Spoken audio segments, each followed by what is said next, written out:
right. Good morning, everybody. Damn, Learn. Wow. That was enthusiastic, and I appreciate it. That's my outdoor voice. Well, well, you're, I guess your side mate over here, Moon, is Did missing. you say side meat? Side mate. your side meat. Moon is my side meat. Your side mate. I'm gonna Like where you sit on the side of the studio. Yeah, my side mate is gone. So I had to, I didn't know if King was going to. You had to double up. I had to double up. Thank you. King's looking nice today, You look right? so beautiful today. Thank you. I don't even know what to do with you. You look like a character out of Yellowstone. Hey, turn on those webcams because King's Yes. looking dapper. Let me take a picture of you and Thank send you. it to my mom. Very She thinks dapper. you are so handsome. Very debonair. He's got a cowboy hat on. You got a vest. Yep. The coloration of your hair, your pale ass skin, and this hat, and it's that's just right. you are taupe, dude. You're tauped out right My now. bro glow's not working. Oh, no, it's not. no, you need some bro glow. So here's my routine in the morning. I get up, my alarm goes off. Today it went off at 2:40. Okay? I cry for 5 minutes. Yeah. I go into the bathroom. I continue crying for another 10 to 15 minutes as I brush my teeth. And do you check your emails first thing in the morning? No. No. I It's check not, Instagram. It's not the first thing you do? No, I'm on the toilet and I'm scrolling Instagram, see what's up. Oh, so you scroll Instagram on the toilet. Yeah, to me that takes Like priority first thing. over everything. That's where I find out. Well, Like, what if what's I wrote you an important message? I'll find that out when I get to work. But what if I needed something prior to? Well, you need to text. Because actually, I'm sorry, I do text, Okay. Instagram, Yeah. then I don't do emails till I get here. Yeah, I do. I'll do emails first thing. Dang. You're all business. Well, yeah, that's I'm the why. party and back. The only reason I get up that early is because of business, That's right. or as I like to call, rizzness. I don't. Yeah, I find that the business will begin when I reach the property. Oh, okay, that's know. noted. Ooh. So, no, it is. You no, guys it's should fine. know that. Text me if it's something big. Okay, Okay. All right. now I know. No, I figure, when I check my email first thing, it kind of sets the tone for what's going to go on. I don't like any surprises when I get to work. That's really the reason why I check. Did the boss email something? Did one of you guys? Okay. I want to be ready for when I roll in here. So this morning, normal. Check my emails. Hey, you guys doing a great job. Hey, you guys suck. I'm never listening to the show again. The normal, The normal. sweet the stuff. normal, You get everything. sweet emails that we get Yeah. overnight. Yeah, because usually the overnight emails are great. Our overnight emails. Oh, the late ones, yeah. Because that's people catching up, and if they're taking the time, they got an opinion. Well, it's either they've caught up or something was stewing all day, Oh, yeah. and now they're a bit loopy. It's late at night. Maybe I had a couple drinks. Maybe I smoked a little something. They've been able And to now- contemplate. And now I got the courage to write these guys. Uh-huh. So those are usually the ones that come in Yeah. overnight hours. So, there's a handful of emails, scroll through them as I'm brushing my teeth and head into work. I turn on the lights in this place around 3:15 and go sit at my desk, and there's an abundance of new emails. Yay. Ah, An abundance of new ones. big business. And I go, something must have, and before I even opened them, something must have happened in between the time that I left my house, drove the 25 minutes here, and then turned on my computer. And then I see, the curse is real. You killed him. The curse is real. Okay. Who did we kill? Right. Man. Before I clicked on the first email, I'm going through my head, who Have we talked about? Yeah. Who have we talked about recently? Right. Yeah, because people do say the Riz show curse is a real thing that we talk about them. It all started with Joe Diffie. We talked about him, and I believe 48 hours later, he passed away. Yep. Introduced you to him, and It also happened Said goodbye. with Burt Reynolds. And, a handful of other people, fine. But who did we talk about recently that could have passed away? I'm racking my brain. Mm-hmm. All right, fine. I'm going to click on it. Come to find out that Gene Hackman passed away. Bummer. Yep. It's a bummer, 95. bummer. 95 years old, Gene Hackman. Yes, we did mention him last week because it was his friggin' birthday. Right. What, are we not supposed to report on the birthdays? Absolutely not. Are we supposed to have a blanket? Hey, if they're above a certain age, we're not allowed to mention their birthday? Right. That seems a little And insensitive. how much we love him? Yeah, this show loves Gene Hackman. We're a Gene Hackman show, and this Huge one. Gene Hackman show. Oh, big time. And this one, this one hits a little close. I thought of you guys when I saw it this morning. I thought, the boys are going to be really sad. this one And the is boys a are sad upset. Yeah, that's okay. The he boys are upset about this one. He's a guy that retired way too early, in my opinion. Well, he started way too late. He started in his 30s, didn't he? 36. Last movie was, come on, Gene Yeah, Hackman's it's- last movie. Come on, It's was outdoor movie. 2004's Royal Tenenbaums. Welcome to Nope. Mooseport, 2004's Welcome to Mooseport. There we go. Thank you. Very good. With him and Ray Romano. or a Hackman show. We're a bunch of hacks. He is my Lex Luthor.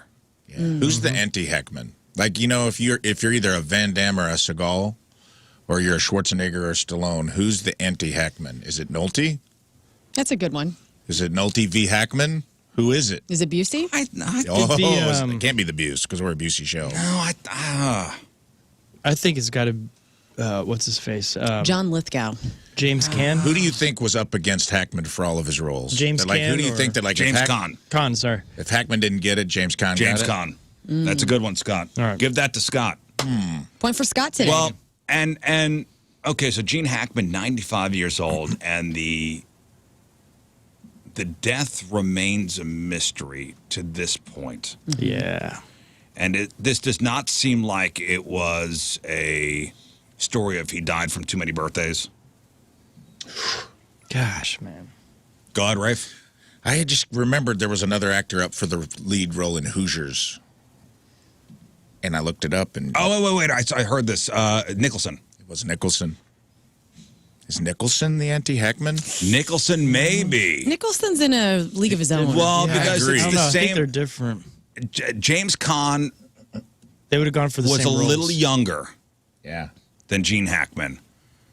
Jack Nicholson's about the same age. Although, I mean, yes, Nicholson is he 90 yet? Nicholson? No. It says Gene Hackman, Jack Nicholson, Harry Dean Stanton, great Right. character actor, 87. and Wilford Brimley were all considered for the head coach. That'd be a Wilford way Brimley. different movie with Whoa. Wilford Brimley Yeah. in it. Yeah. Diabetes? They made Yeah. made the right call. And you know what? I do want to play the inspirational speech that Hackman gives the players from Hoosiers. I'll play that in a second. But here's the story on the death of Gene Hackman. And this comes from the AP. And it's a very nice article, which this was already ready to go. Yes. This article was already ready to hit send. Gene Hackman, the prolific Oscar-winning actor whose studied portraits ranged from reluctant heroes to conniving villains and made him one of the industry's most respected and honored performers, has been found dead alongside his wife at their home.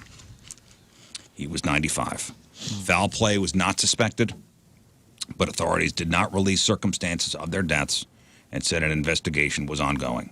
Hackman was found dead with his wife, Betsy Arakawa. How old was she? She is 63. 63. Oh, dang. She still had some runway. Right. Mm-hmm. Also, the dog is dead. Yeah, the dog. That's the other weird thing. Which makes, because I saw this morning and I thought murder-suicide. No, and I brought it up. To me, it seems like a carbon monoxide thing. Absolutely. 100%.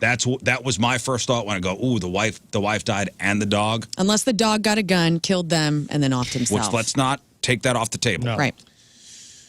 I thought the same thing. Those were the first two thoughts I had was, oh, gosh, I hope this wasn't like a let's all go together. Right. Well, the last photos that we saw of Gene Hackman, he did not look well. He's 95. I know. dude. And he looked 95. He Right. looked 95. But they said he like biked into Yeah, he's town. still and riding bikes still, and- like, Well, he got hit by a car a couple of years ago, and he was biking. Look that up. He got hit by a car not too long ago. And I think he stopped biking, and he was pretty messed up. But Hackman was found dead with his wife, Betsy, and their dog when deputies performed a welfare check at their home around 1:45 yesterday. That's a Santa Fe County Sheriff's Office spokesperson. That's what they said. Can I just put this out there? Yes. I have a couple of thoughts. And again, we're just in the couple of hours of knowing Good. this. This is still fresh. Is this the way to go? Carbon mom? Not for her and not for the 95, dog, maybe. but at 95, is this the move? If you go in your sleep, This at was 95, I wouldn't want my younger wife to have to go with me. Right. No. But you die together. Now, we've had this tragedy in my family. You have? Yeah. Oh, my God. No way. My sister-in-law's parents both passed away from a carbon monoxide leak in terrible. their house and this is Amelia's brother's wife, Okay. while they were away on their honeymoon. Oh, my God. Oh. That's terrible. They're young, way on their honeymoon. Well, so my brother-in-law and my sister-in-law were both away on their honeymoon. Okay. This is a couple days after the wedding. Oh, Lord. That is very tragic. A wedding guest was still at the house who also passed away. Oh. So it was a horrible. They got home from their honeymoon, and hey, mom, dad, we're home, and nobody's picked up the phone. Enough where they had to call a neighbor, and the neighbor came over and Wow. found them Golly, man. deceased. Yeah, horrible. I mean, it was an absolutely devastating tragedy. And you hear a story like this, and I go right back there. I remember us flying home. As soon as we heard the news, and it was horrible. And going up to that house, and it was a furnace malfunction. Gosh. Something like the flue was not opening correctly. Got to get those carbon monoxide monitors. Well, and you know what, and I get it. Whenever my brother-in-law travels, I mean, he's got like 3 with him. That's, good. Yep. He's got when he comes over, he makes sure that we got ours on in working order. Traumatized. When he goes to a hotel, he puts out his carbon monoxide detector. It's I not understand. a bad idea. Yeah, it has, Morgie says, no smell, right? So you No can't smell. You don't even Odorless. know. You have no idea. That's crazy. Silent Yeah. killer. And they wound up suing. It was a defective furnace. They wound up suing it, and it was in court for years. Years. That's what this sounds. That's what this They looks like to win? me. Yeah, I think they got a settlement. Yeah, Weird Al's parents. Same Yep. thing. Weird Al's both. Yeah. Weird Al's parents passed away from carbon monoxide. And one of his accordions. Now this is not official yet, but this is what the first thing I thought. The detective agency is seeing a clear line to carbon monoxide. Yeah. Hackman was a frequent and versatile presence on screen from the 1960s into the 20th century. Dozens of films, including Academy Award favorites, The French Connection, which, my God, go watch that this weekend. Yeah. Yeah, have a hackathon this weekend. Have a hackathon. Hack it up. Dude, The French Connection, what a friggin' movie. Never watched it. One of the greatest car chase scenes in cinema history. It's a perfect film. French Connection, that's Popeye Doyle, and that's, I believe, where they got the Popeye's chicken name from, was that Are you character. kidding me? Huh. I don't know what the, no pun intended, connection there is, but I think, that's what I read. You know, as far as like chick movies, because you guys are talking a lot about the dude movies. I mean, the Royal Tenenbaums for me was my Gene Hackman probably Sure. favorite. Yeah. And then also Dude, the Birdcage, man. At the Birdcage. Birdcage is great. Yeah. Where he plays the senator. I mean, he's been in some banger movies. Yeah. All right, so they got, in this article, it's French Connection, Unforgiven, Yeah. Bonnie and Clyde. He was in Young Frankenstein. He had a little cameo as the blind guy, where the monster wanders in, and he's blind, and he wants some soup, and he pours soup in his lap. Right. Wow. Reds, No Way Out. Hoosiers, of course. Oh, yeah. Enemy of the State. Enemy of the State. Which rules. I mean, he's been in some bangers, dude. There was an old movie. I used to be on Channel 11, and I loved it, dude. Swayze Hackman, Uncommon Valor, dude. Do you remember that movie? I don't think I ever saw that. What was it Swayze's called? dad was like a POW in Vietnam, and they were going back into Vietnam to get POWs out. And Hackman was like the sergeant. That movie was on Channel 11 all the time, and I loved it when I was a kid. Early Swayze. I don't know if I saw that. No, me either. Put it on the list, bruh. Oh, they said for the role of Popeye Doyle in the French Connections, Jackie Gleason, Steve McQueen, and Peter Boyle are all up for it. Whoa. Hackman was a minor star at the time, seemingly without the flamboyant personality that the role demanded. The actor himself feared that he was miscast. That's crazy. Couple weeks of nighttime patrols of Harlem in police cars helped reassure him. Man, he's been in some. Just insane amount. Mississippi Burning with Willem Dafoe was an amazing movie in the 80s. Yep. He was great in that. He was in some other westerns, too. man. What was the submarine movie? Quick and the Dead. Hunt for Red October? Was he in Crimson Tide is what Crimson I'm Tide? thinking of. That's it. He was in The Firm with Tom Cruise. Yeah. Of course, the Superman. Yep. Yeah, he's Lex Superman. Luthor. The Supermans. The Supermans. The Lincoln County Police Department just commented on something and said we did, in fact, kill Gene Hackman. So, great. Now we have the police after us. No. Someone said and his dog. No. Which is not cool. No, and here's his bio. Eugene Allen Hackman, born in San Bernardino, California, grew up in Danville, Illinois, where his father worked as a pressman for the commercial news. His parents fought repeatedly, and his father often used his fists on Gene to take out his rage. The boy found refuge in movie houses, identifying with such screen rebels as Errol Flynn and James Cagney as his role models. When Gene was 13, his father waved goodbye and drove off, never to return. The abandonment was a lasting injury to Gene. His mother had become an alcoholic and was constantly at odds. He was constantly at odds with his mother, with whom he lived with his brother. At 16, he suddenly got the itch to get out. Lying about his age, he enlisted in the U.S. Marines. Jeez. In his early 30s, before his film career took off, his mother died in a fire started by her own cigarette. My God. This guy's life is marred in tragedy. Danville's up near Champaign, Yeah. if anybody cares. You know, there's a lot of good actors and comedians that come out of like the Illinois, Missouri, the Midwest. Ah, yes, it's the produces. soil. Well, how about this? I didn't know about this. His brawling and resistance to authority led to his being demoted from corporal 3 times. Yeah. His taste of show business came when he conquered his mic fright and became a disc jockey and news announcer on his unit's radio station. Wow. He's one of us. With a high school degree he earned during his time at the Marines, Hackman enrolled in journalism at the University of Illinois. Dropped out after 6 months to study radio announcing in New York. After working at stations in Florida and his hometown of Danville, he returned to New York to study painting at the Art Students League. Hackman switched again to enter an acting course at the Pasadena Playhouse. Back in New York, he found work as a doorman and truck driver, among other jobs, waiting for his break as an actor. This is encouraging. This sounds like my career so far. Sweating it out with fellow hopefuls such as Robert Duvall and Dustin Hoffman. Yeah, they were roommates. Summer work at a theater on Long Island led to roles off Broadway. Hackman began attracting attention from Broadway producers. He received good notices in plays such as Annie Wednesday with Sandy Dennis and Poor Richard with Alan Bates. During a trial in New Haven for another role, Hackman was seen by film director Robert Rosen, who hired him for a brief role in Lilith, which starred Warren Beatty. And then from there, he kind of... Yeah, man. One role led to another. Yeah.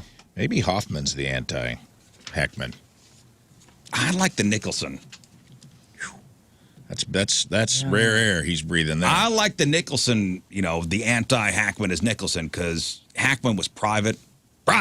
Moved down to New Mexico, Santa Fe? maintained his privacy for a while. Nicholson still goes to Laker games, I believe. He does. Okay.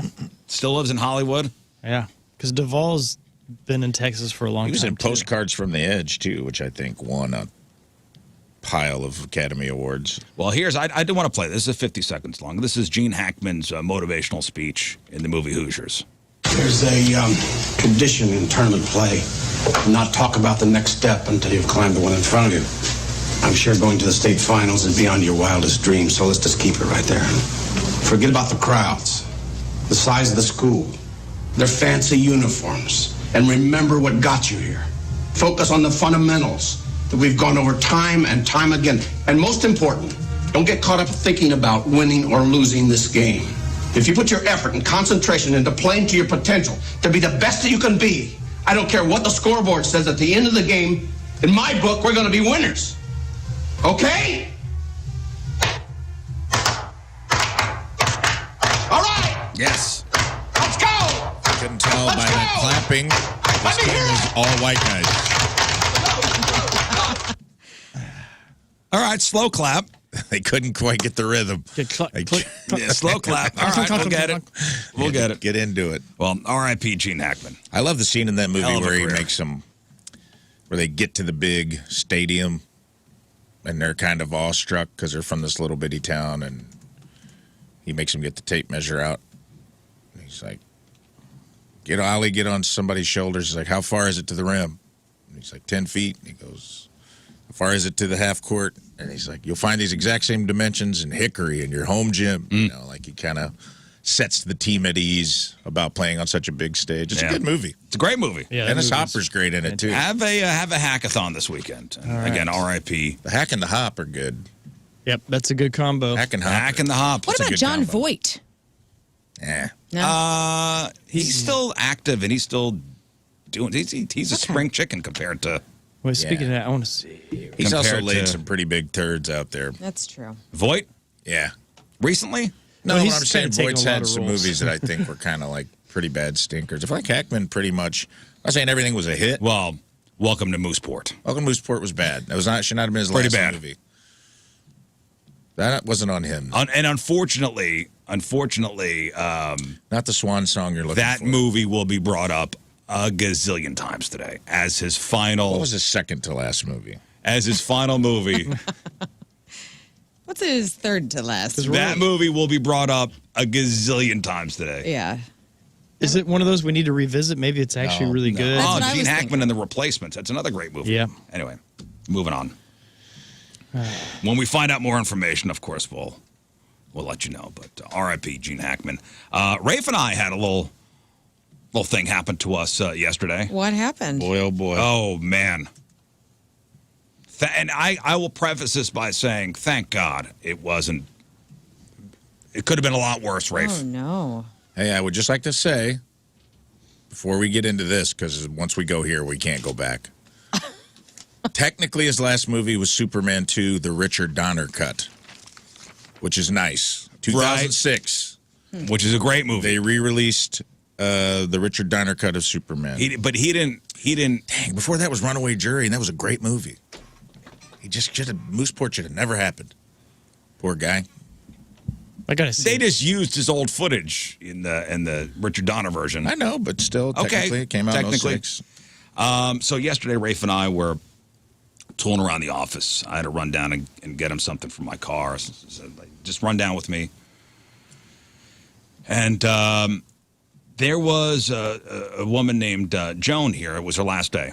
Oh, yesterday was her last Was her day? last day yesterday? I think it's her last week. Or last week? Oh, I didn't know that.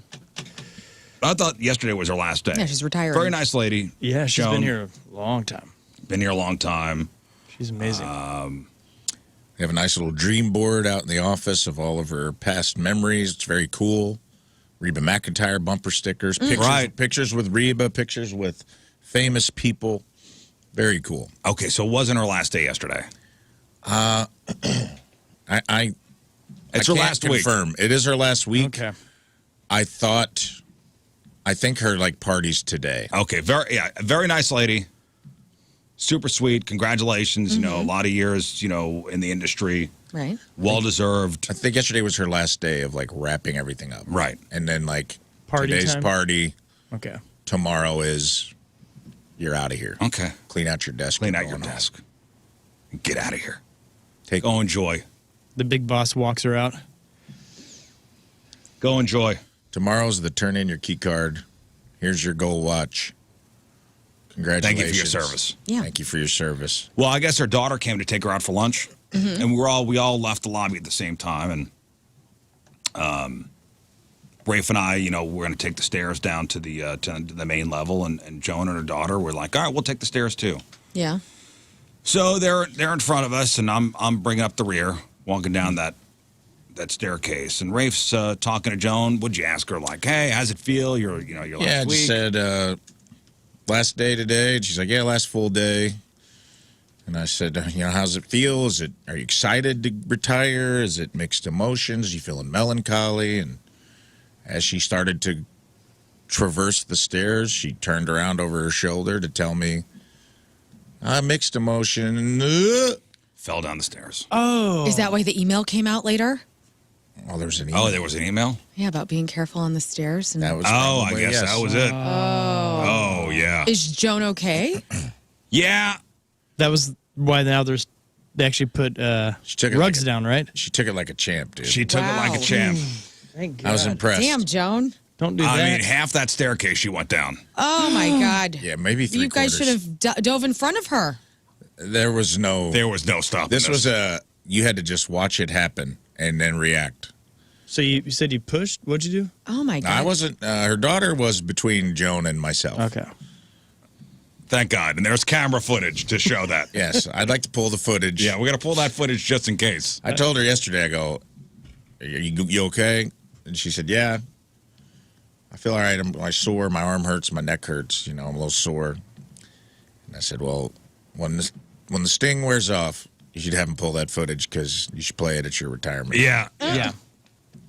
Like, this was my last, but I was just like in my mind, like watching her tumble. And there was a point where it was happening in slow motion where you're like, just let go of the rail and let it happen and do the Macaulay Culkin and go down on your butt. Like, Yeah. like just go down like a rigid board. Light All I as a saw feather. was legs go over. I went, Yeah. oh. Once she tried to, she clung to the rail falling backwards and tried to catch herself. And I'm like, either she stops this or now we've created centrifugal motion. And where these we're are gonna go. concrete stairs. These are every step is concrete. Yes. Yeah, they don't forgive.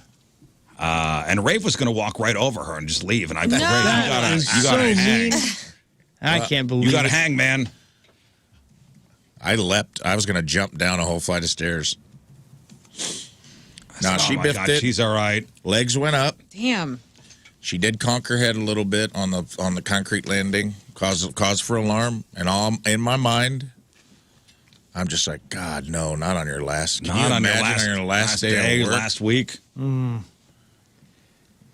Get should out try- of here. It's one way to try to buy the company on your way out, I guess. I wondered, there was an email that came out yesterday I'm reading it now, yeah. from our Like, be HR careful. director. Be careful Hey. of slick shoes. Right.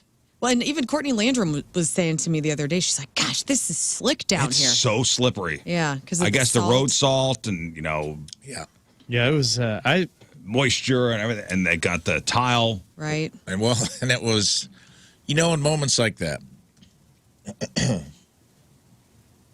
it's a mix of shock, pain, and embarrassment. Mm-hmm. And it's hard for everyone involved Yes. because I'm like, I know how this feels. I've biffed it. I've fallen down my stairs a couple, we reassured her like, hey, Hey, man, I This fall happened. down the stairs twice a year. At He's like, least. we'll Hard. never talk about this on air. We promise. We'll keep it private between us. We won't. and she fell and was laying there, man, like a chalk outline around her on the landing. Oh, Lord. And we were just like, I was like, oh my gosh, I hope she's okay. And her daughter's like, Mom, are you okay? And she goes, I'm fine. So let me stay here. And that's exactly what I would have said, too. Yeah. Just let me lay here. Just let me lay here for a second. She goes, I'm fine. I'm just resting. Yeah. And I'm like, yeah. It's not like you got halfway up the stairs and laid down to take a nap. Like, you fell. And it's okay. Like, stay put. And she was trying to get up. And we were both kind of like, it's okay. Just chill. And Yeah, she John, goes, nobody's in a rush. and she goes, I'm fine. I'm just resting. Go ahead and step over me, guys. And I'm like, there's 0% Yeah, we're not chance. gonna leave. Okay, Could see you ya. imagine us on No. camera Right. stepping over That's a bad look. both of us stepping over you to go down to your Jeep and then leaving her daughter to do triage in the Not a great look. But that's just like, that's what your brain does when you're like trying to process, okay, this happened. I think I'm okay. I'm embarrassed. Well, with that being said, congratulations, Joan, on your retirement. Yes. Joan. Congratulations, Joan, on your retirement. Leave with a splash. And she was a champ, dude. She popped up. I put her necklace back on her. Come loose in the fall. I hope you had a good lunch. She said she did. Very sweet of your daughter to take you out to lunch. She went to a place called Need with a K, and it was excellent. So Need with a K. Yeah, apparently I'm assuming some sort of bread place. Okay. All right. Said it was great. All right. Well, again, happy retirement. Happy retirement, Joan. You earned it. What an end to a that's- career, that's a- right? Right in front of Rafe and me. Which makes sense. It's kind of romantic in a way. It's like, this business is hard. Well, as a The band, radio industry. You go up, I you put come my down. hands up right away. Like when she did it, like I didn't do it. Like I put my hands up. Oh, man. All I could think about was like, my God, she just fell down these stairs, and they probably already have her job posted on the Well, on Indeed.com. for sure. Yep. That's business. Don't let him get you, Joan. Get out of here. it felt like prison. I was like, it's your last day of prison. I'm like, no, don't get stabbed in the yard on your last day. Keep So your head close. down, Joan. Wow. Hey, here's another story that man, a ton of people sent us links to this story. Headline: Love you, Joan. I'm glad you're okay. Me too. Spanish Lake man arrested again for lewd acts on MetroLink. Here we go. And we've talked about this guy before. I believe the first time he was in trouble for doing things on the MetroLink. This guy loves mass transit.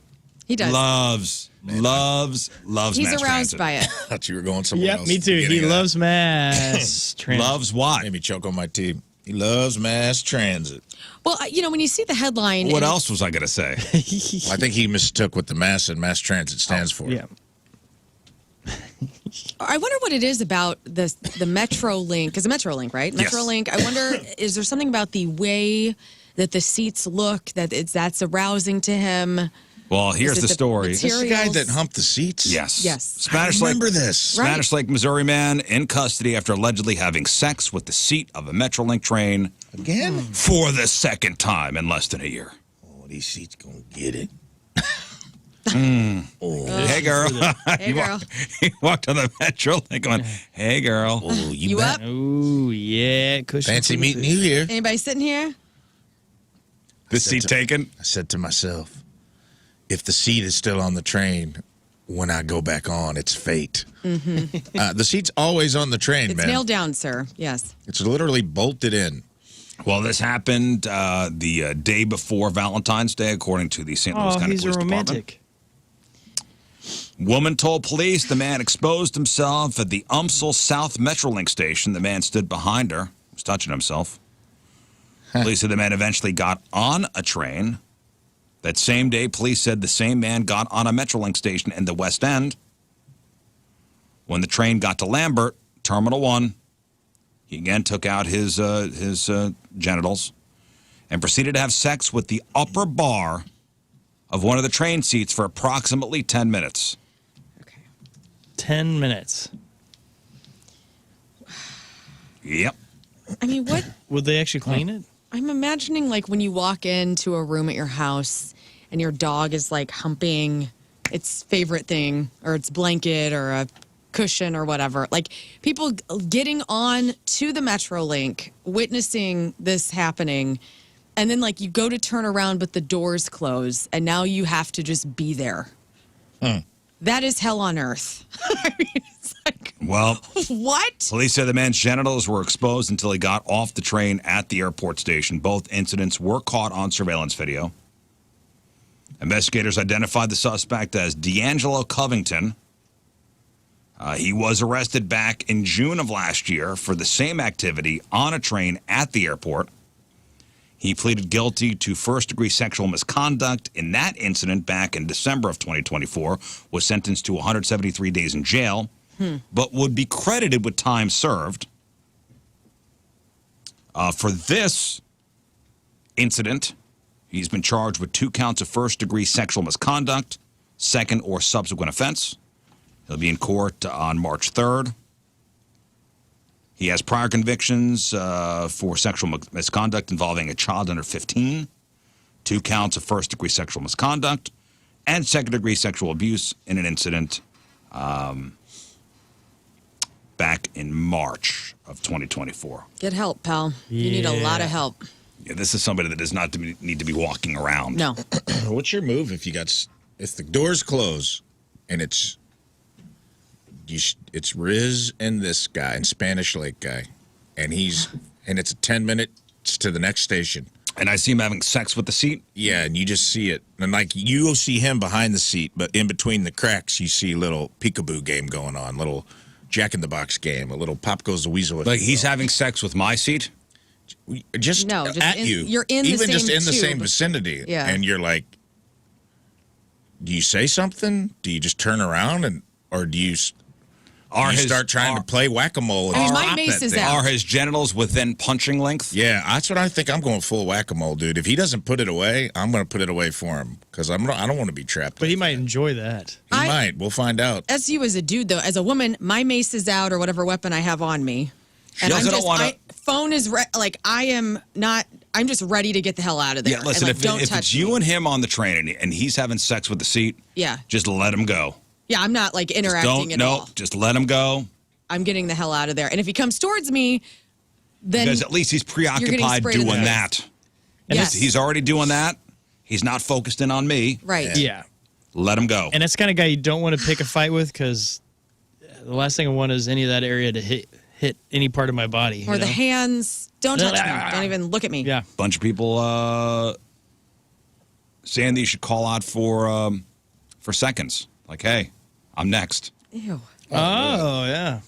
No, don't get anywhere near me. Hey, let me get some of that. I mean, we've talked about this before, but the amount of time, like in my life, the stories that people have told me about witnessing men joeing in public is just bizarre how common it is. I never have. And I know you had your incident yes, at the creek. Back at the creek with a man with a flashlight. Yes, which was, it's still burned into my brain. Down at Fleshlight Creek. Every time I walk by it, I think about it. It's ruined my entire walk. I'm fine, but it still sucks. Yeah, the closest I got was Mark, the bass player of Greek Fire, and I. We used to do Man on the Street videos all the time with Video Joey, and we were down in a loop, and we saw this couple, and we're like, oh, we got to go interview them, because last thing you could just tell they wanted nothing to do with anybody. So we went over at the microphone. So let's go up to him. And we were turds then, and then all of a sudden, once we started talking, one of us realized that he was joeing. No, she was sitting on top of him, and we're like, they were mid-coitus. Oh my okay, God. time to get out of here. They didn't want you to come over. Yeah, that's a completely different animal, in my opinion. It's still out in public there. That's a couple's, When you're on a solo mission. She did look like a chair, I will say that. There's enhanced deviousness there. Yeah. Well, at Union Station, we were talking about Hooters earlier this week at Union Station, and our sales reps used to go over to that area. There was like a Hula Hands or something else over there. And I just remember a couple of our Casey sales girls went over and were having lunch, and a guy just plopped down and just started joeing on the patio at like one of those spaces. At Hula Hands? At Hula Hands or Hooters, whichever one had a patio. I can't remember. Hula Hands, I think, did. Okay, so it was Hula Hands. Yeah, that was a nice patio. And like, I remember her because it was right across the parking lot from the station, and they walked back and like got the police involved, and she was just so distraught. And it's so crazy to like witness, because you're just in normal society, and then all of a sudden there's a wiener. What? Yeah. Dang. It's terrifying. And a lot of people are right on you. Just let him finish. Just let him. I'm going to be in high alert stance, hopefully, because there's nowhere to go. Let him. Well, if you interrupt mid, I don't know, man. That's mid-act. It could get him more angry or more excited. Well, I mean, I'll cross that bridge when I come to it. I honestly think you could just. If I was a woman and I saw this, I think you're justified to just go ahead and mace the guy. Like, don't wait for him to come at you. Like, just assume that this guy needs a physical What's the call there? For me, I'm not going to interact until if he approached me, then because I don't want to. Yeah, you got to wait till that near the guy. Door is going to be open. When can that door open? Yeah, and then I can mace to him. me, man. I mean, I took off running when I saw that guy in the creek. I was like, that's how it was flight. My body chose flight that day instead of fight. I just don't understand the bravado of being able to even do this in public, man. Like, I put blankets over mirrors in my house before I even think about the act because I'm like, I don't want to see. Tape on your laptop. This guy, again, the second time in less than a year, caught having sex with the MetroLink.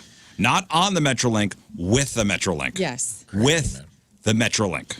Like, public transit is sexy, but not that sexy. I don't understand the obsession either. I don't know. Yeah, we had this guy on our school board growing up, Doc Joe. He was like from. His name was Doc Joe? He was a doctor. That sounds like he was a legitimate MD doctor. Dr. Joe? And his name was Doc Joe C. And he was on the school board. He was the football team's physician. And he was just driving around like all lubed up in his car, just joeing in his car, like driving around. And he got next to a school bus, and the whole school bus saw him like naked in his car. It was a whole thing, dude. Man. It was a big news story wild. in the DuQuoin Evening Call.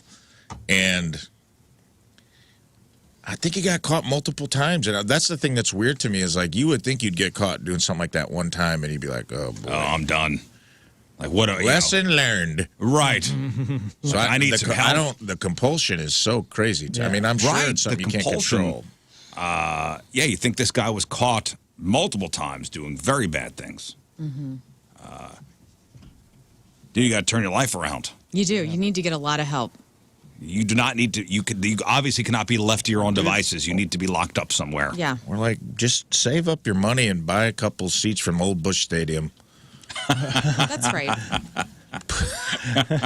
Put them in the privacy of your own home and swing away, Meryl. Yeah, he's into older. Yeah. Older. Oh, I'm into older chicks. I'm into older furniture. What was that, 68? Ooh, good year. Beetlejuice. I think he needs to work at Carroll House as well. No, he's not allowed near a Carroll House. The Dubman twins. Oh, he's not. He's also not allowed around the Transportation Museum. Yeah, people Tell you what, have weird fetishes. You pull that stuff in Carroll House, the Dubman twins might surprise you.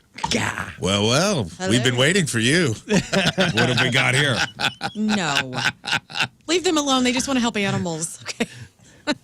What are their names? Brooke and what? Brooke and Amy. Yeah. This man defiled a Barca lounger. Bring him to Get us. out of here. What brand? Bring him to our quarters. Now, listen, who's to say I think he Brooke likes and Amy that? sleep on bunk beds. Who's to say that Get out of here. The synchronicity of that's pretty commercials fantastic. playing right now That's on hilarious. the TV.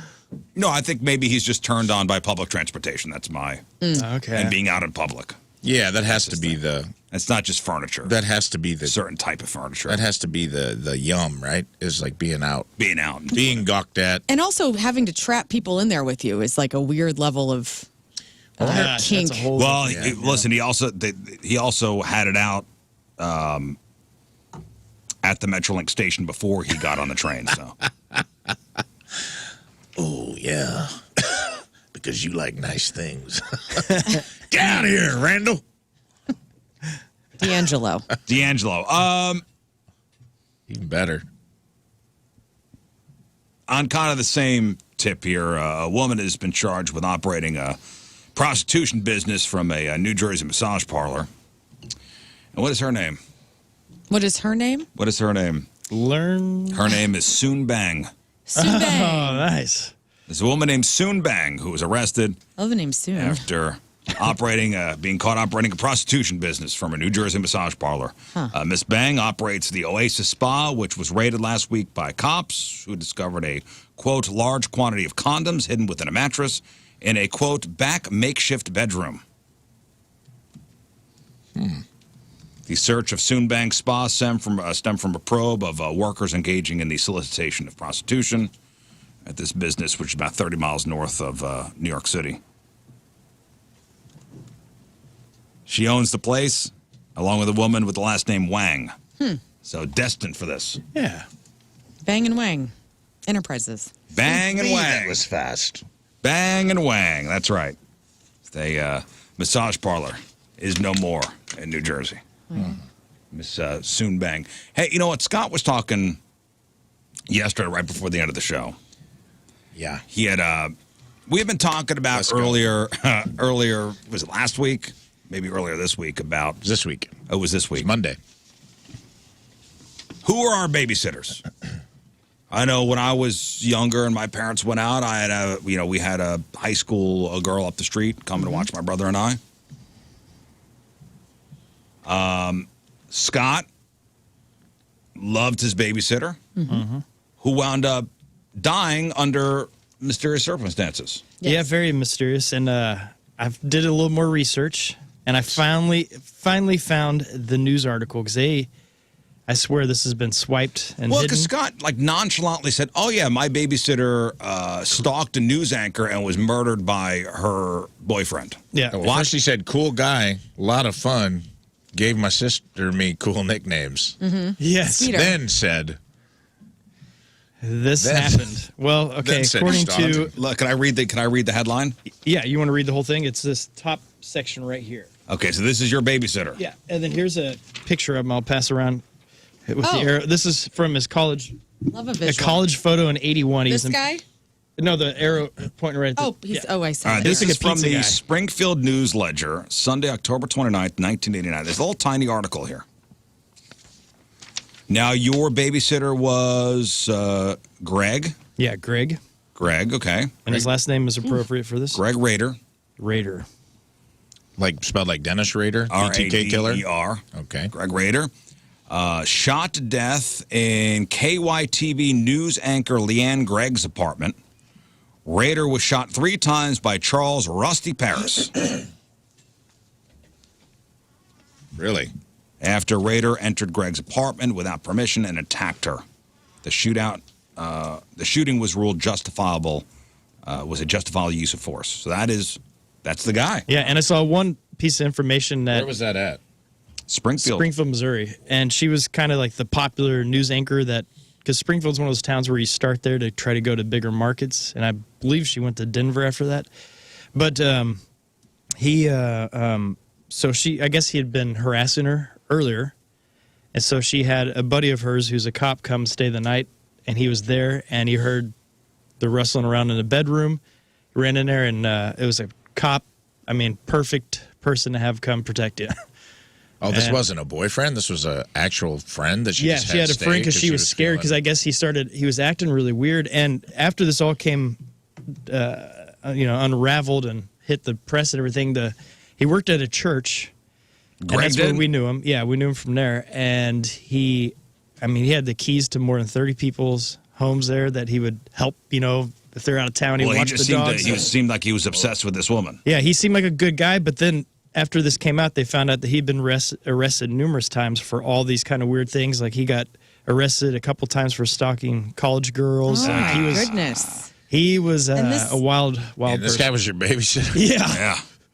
nice guy. Dang. And my mom, He had a hell of a said after five-head. I found out he Let me see what it looks like. He had quite the 5-head, dude. Yeah, he looked like people just looked older back then. Pringles Look at this. man. He's the only Pringles 30. guy. Look at that picture, though. That doesn't look like a 30-year-old guy. That looks like a 50-year-old character actor. Yeah, back in the. That's the Pringles guy. He looks like the guy on the train in Ghost. Yes, the weird. Get off my train! whose name is Vincent Schiavino. Oh, He looks my like God. How do young you know Vince that? Scavino. But so the this guy. So I guess after he had passed, and I finally learned that, I came into the room where my mom was at in the house, and I was crying, and I'm like, he'll never call me Skeeter again. Oh, man. I know. And that's Scott's babysitter. Yeah, my hero. That's so crazy. I'm glad nothing ever happened to you. Dude, that's Springfield wild, huh? Strangler was your... Was his babysitter. I mean, And you missed him. You mourned the Springfield Strangler. or that nothing ever happened to like your sister I can't or your believe it. mom. Yeah. Yeah, praise God, man. That's wild. Does anybody want to try one of those pregnancy simulators? What do you mean? Like, what does it do? You feel like you got a baby in there? Have you ever heard of these things? I've worn one. Oh, you have? Oh, what's it Yeah. like? It hurts. Oh, is it like the labor? Yeah, it's like the labor pain. It's Oh. basically just electrodes on your abdominal wall, like in a little vest. I would like to, because I'm not going to have babies. So, like, I want to know if it's as similar. And I know women will write in that it's not. It's probably very much more intense. But, like, Having to poop. if you have endometriosis or you have like a cyst, which I've had before, and having that pain, and then like if your periods, your cramps are incredibly intense, like debilitating. Like I want to know how much more intense labor is to that. Because I'm reading this story because I've always wanted to try. I've always wanted to I don't know. I was curious. Me too. Like, what's a contraction feel like? And did it hurt? Yeah. It's like electrodes. Basically, yeah. It's just like it's just basic. It's essentially, it's just shocking you at random times. And making the muscles contract. Making your muscles contract. And then it goes at different levels. Well, you'll have low contractions up to high. And when they get it on high, man, it's you turn it up. Well, I was reading the story out of China. A woman from China took things a bit too far when she convinced her fiance to put this thing on. Yeah. And, she wanted him to feel what it would be like to experience childbirth. And why did this guy accept the challenge? I don't know. But I'm sure he did not expect the horrendous impact that it would leave. The guy was left with intestinal necrosis, meaning the body tissues in his intestinal cells died because of a lack of blood flow as a result of the extreme shocks. He had to undergo an emergency surgery after the incident. So the fiance made him wear this thing for 3 hours. Damn. Got him. Golly. So, I mean, women go through hell. So according to the woman, her mother and sister proposed the idea of causing her fiance to experience the pain of childbirth prior to getting married so that he would be more considerate of his wife in the future. Well, I mean, that's sound reasoning, right? Yeah, that's really cool. That's the only way to appreciate them. So this idiot was like, okay. I get like a guy. I like it when men are like, yeah, let's when the police officers do like the period pain or the labor pains. I think that's fun and like very sweet of men to like care. But yeah, making your husband wear this for 3 hours is a bit much. Not only was it the fiance, it's the mother and the sister were like, yeah, you get him to wear this thing before you get married. Yeah, this is feminism gone wild. So she admitted that her fiance initially opposed the idea, but she kept insisting. And then he eventually gave in, and he agreed. What a sweetie to go along with it, I guess. 3 hours? No, I don't want to wear that thing for 3 hours. Try it for 9 months. Yeah. Well, I mean, pregnant women deserve all the respect. Yes, They're they do. uncomfortable. It's, they could die. I mean, there's so many things that can happen. And, I like that there's a simulation where you can actually feel what it's like to understand it more. But that's just in the end, right? Like, that's just when you're in labor. It's not like the whole 9 months you're in, hopefully not, in intense pain like that. So I guess the woman's sister ran a maternity care center. So the woman used an electric stimulation device specifically designed to simulate the pain of childbirth. For the first 90 minutes, for the first 90 minutes, she increased the intensity at a very slow pace. Like, oh, here we go, nothing, and then a little something for 90 minutes. And this idiot went along with it. That's where you just start going, oh, wow, oh, yeah, that's awful. How about, can we be done with this? 90 minutes. So she keeps turning it up incrementally, slowly. I mean, women are in labor for many hours. Sure. So I guess maybe that was her point. Like, I'm probably going to be in labor for multiple hours, so that's why you have to do this. The first 90 minutes, slow, and then the next 90 minutes, let's go full power. Yeah. Quote, my boyfriend started to feel miserable from level 8 and couldn't help cursing by level 10. Dude. At level 12, he was sweating and breathing rapidly due to severe pain. By the end of the experience, he was completely exhausted and his stomach was hard as a board. Later that night, the man vomited several times, experienced severe abdominal pains.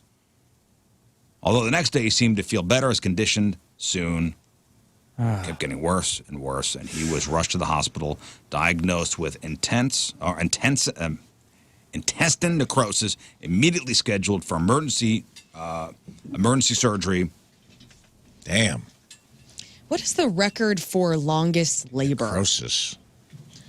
When the man's Did she family just have it found on out, the whole time? Because, contractions aren't constant. They're not like 5 hours. They come and go. This So I'm woman, like, did she just turn it up? Guinness Book of World Records, the longest labor is held by a woman in Poland, gave birth to her triplets after 75 days of labor. Oh. That is wild, dude. Triplets, too. Whoa. 75 days. 75 days. Did you see the first part of her last name is Cry? Oh, Yes. apparently Alex Ferrario's got one. He's got one of these labor Oh, he does? simulation things. Bring it in. I've seen him wear it around all the time. So he gets hyped for his show. It's just his in, thing, dog. man. There's long time been a. My question is, what happened to this dude? Well, Necrosis of the intestines sounds surgery. bad. I guess they had to remove part of his intestines. He's called off the wedding. Why? Seems like a reasonable gal. When the man's family found out about the torture he was subjected to, they were furious. Told the woman that she was not welcome to visit him at the hospital. They also told her the engagement was off and warned her, hey, you better get ready for a lawsuit. Oh, damn. Dang. The average childbirth lasts between 8 and 12 hours. Interesting. Yeah, this woman could possibly do 3 years in prison. Damn. So you're saying she's going to have hard labor? My question would be this, though. And here's I'm not saying this was a cool thing Thank you, she Scott. did. Why didn't he just take it off? That's exactly what I was going to say. Like, was he bound and tied in this thing? Like, why didn't he just remove it when That's why I don't think she deserves any jail time. Yeah, I mean, he kind of Is he simple? cucked himself a little, right? Like, She's I rotten, appreciate yes. that he was trying to like ride the storm out for her, but She's rotten, but he's a puss. Take it off. Yeah, just take it off, Yeah. man. at some her point you're nag. like, I get it. It hurts. It hurts. I understand where you're coming from. Point made. Respect. But 3 hours in, if my stomach was hard as a board, I'm taking it off. Of course. And there's probably a weird chance that So a bizarre. male's not designed to, go through that kind of pain. I don't know. There's always been a Maybe rumor. we can't handle it. It was always in like I used to get like kung fu magazines when I was a kid. I used to love like reading like all the new action movies that were coming out. You know, in the 80s, that was like a thing you could get for 50 cents at Kroger's or whatever. And there was always like rumors that attributed to Bruce Lee's death because he used to use that on himself. He used to One of those electro. He would put like electrodes shock on things? his abs and his like to contract his to make his stomach. They were selling that. Remember, so they he were could like take a punch. That was like his. Yeah, They were infomercials selling that. Get rock hard abs. They still have it. Yeah. With this thing, you put it on, and it Dude, Can I there's, ask- my Seen on brother-in-law TV. got one. there's a And Dude, check out these abs. there's a thing right now, and Bradley Cooper hawks it, and it's like a workout vest. Let me Dude, see. you could be working out and watch TV at the same time. Have you Love seen that. this thing? you could eat Look it pizza, up. drink soda, and still get that beautiful stomach. Yeah, you put these electrodes on. It's supposed to stimulate the muscles, have them Catalyst. contract. Have you seen this Catalyst suit? So Bradley Cooper And you put this thing on. talked it's about it got on Dax electrodes. Shepard's Armchair Expert. It's kind of like a suit that you put on, like it goes on your arms and legs. It's like a full suit, and it's like a 20-minute workout for your whole body, and it basically just like uses electrical currents to like contract your muscles, and it like makes it hard for you to even move. And he's like, it's the way I get ripped for all my movies when I don't have time to work out. I put this thing on for 20, 25 minutes a day. Look it up. It's kind of wild. Wonder how much that costs. $2,000. Okay. To look like Bradley Cooper? But if you enter in Bradley yeah. Cooper, He said it helped him gain 40 pounds for American Sniper when he was trying to get like ripped up. so it works, huh? Yeah, Christopher, great point. Women, you should wear something that that feels like getting kicked in the balls for 3 hours. We do that every month. Back to you.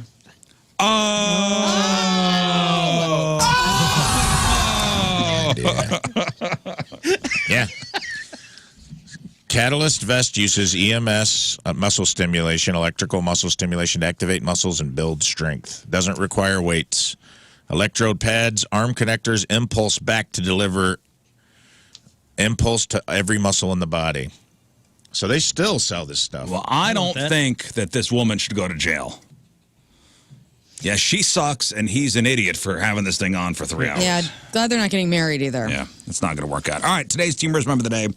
Brought to us by Hot Shots Sports Bar and Grill, celebrating 35 years of Hot Shots with a new daily featured menu item every day, all February long, from the great town of Herculaneum. Alicia Rolfing is out. Alicia? Alicia listens to the Riz Show every morning, always keeps her radio tuned to the point, loves the energy, loves the dynamic of the show, how the crew meshes perfectly with one another, even though our personalities are all different. Tuning into the show always feels like hanging out with old friends, and she appreciates everything we do. Alicia Rolfing from Herculaneum is our Team Riz Member of the Day. Get super sweet Team Riz Member of the Day soccer jersey. Get yourself signed up 1057thepoint.com/Team Riz. All right, we'll take a break. We'll come back with crap on celebrities at 7:07. It's Thursday. Traffic and weather. Learn coming at you. And it's brought to you by Golden Oak Lending. Do you need extra cash? Golden Oak Lending can convert your home's equity into cash in as little as 14 days. Let Golden Oak Lending cure your blues. We have an accident eastbound 70 before Route TW. The left lane is closed there. Left shoulder closed as well. Only one lane is getting by. Your point weather, we'll get up to 59 today. Sunny, gorgeous, a little windy. 38 is the overnight low. Right now it is 39 degrees at 7:08.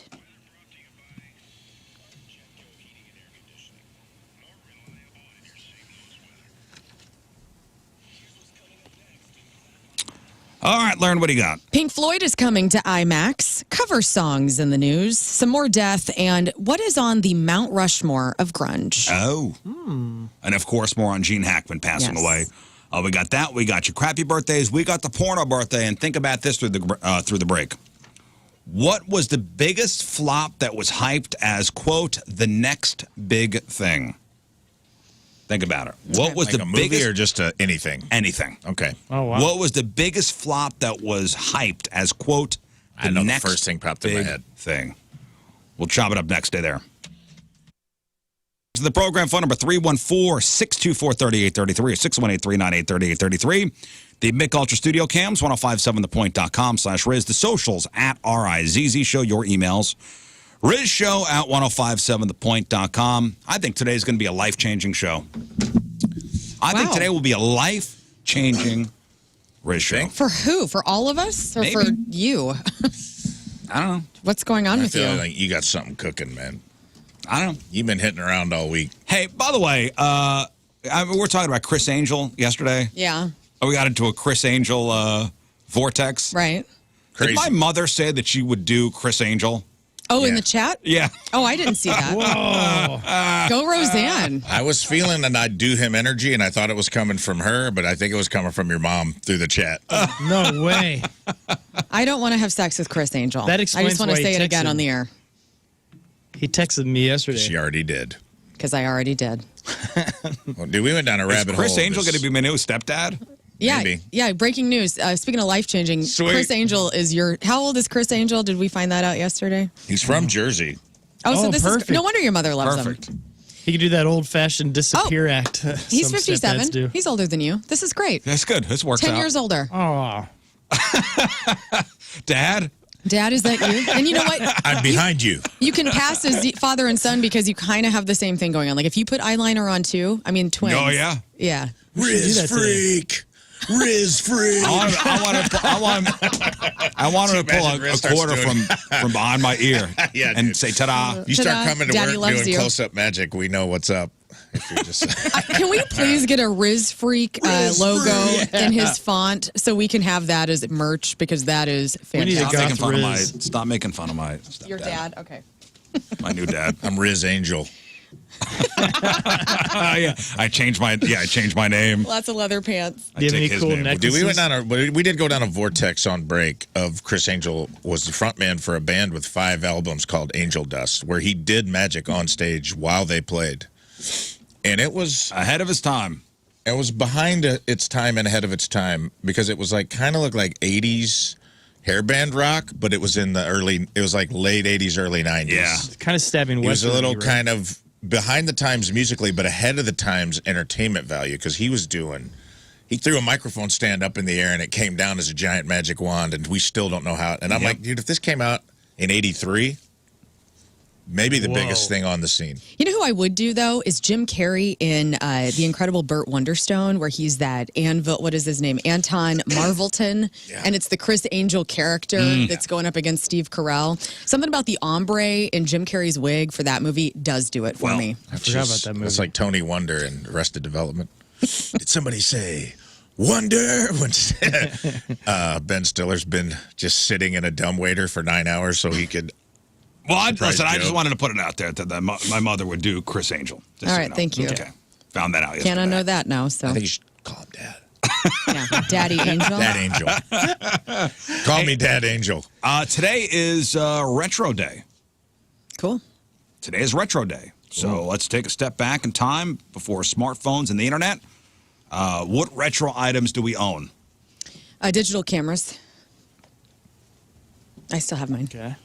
A digital camera that you would actually put a disc in. Take to parties. I have a I got Polaroid. so many. We have like a nice Nikon camera at home. We haven't used it in a long time. I still operate with a landline. I got that. a Polaroid. That's pretty cool. I got record player, Oh yeah, me too. A record player, yeah, it's a retro item. guitar. Do you have a favorite era you wish you could go back to? You want to go back to the 90s? 70s or 90s for me. Probably 70s because I never got to be there. I mean, 90s were great because I lived it, but I was too young. But 70s, I feel I was there and I died and I was born again in 85. I don't know. Bring me back to 1993 or 94. Yeah, I think the 90s, 1890s is like the 1890s. perfect. Nope. 1993. Just teleport me back to 1993. This don't know, age now, man. though, or do you want to go back to your age back then? No, this age now, then. I see. I think that'd be pretty sweet. Yeah, it would have been cool to be like young adult aged in the 70s and 80s. Yeah, you give up a lot, but it's also like you live through the best, probably arguably the best era in music. You get and you're And gonna style. crush. You're gonna if you have the knowledge of now, like you're gonna crush. You're gonna crush the ladies. And high fructose corn syrup wasn't a thing. And so everybody's bodies just Yeah, you were could drink so soda just different. You know, like I look at my mom's yearbook and she was born in 51. Yeah. So she was prime age in the 70s. And I'm just like, God, everybody looks so healthy. I'm sure they weren't. In the 70s? In the Yeah. 70s. Like their bodies looked They were malnourished. different. Like things weren't clogging up our systems like they do now with all the Maybe we should bring substitutes. cigarettes back. They did look different. There was a different style of person. People In the did look 70s? older though. We'd look really old. Yeah, we would look old. That's why I'd want to be a young adult. We look like we were 65 years old if we were the age we are now and had to go That's live in true. the 70s.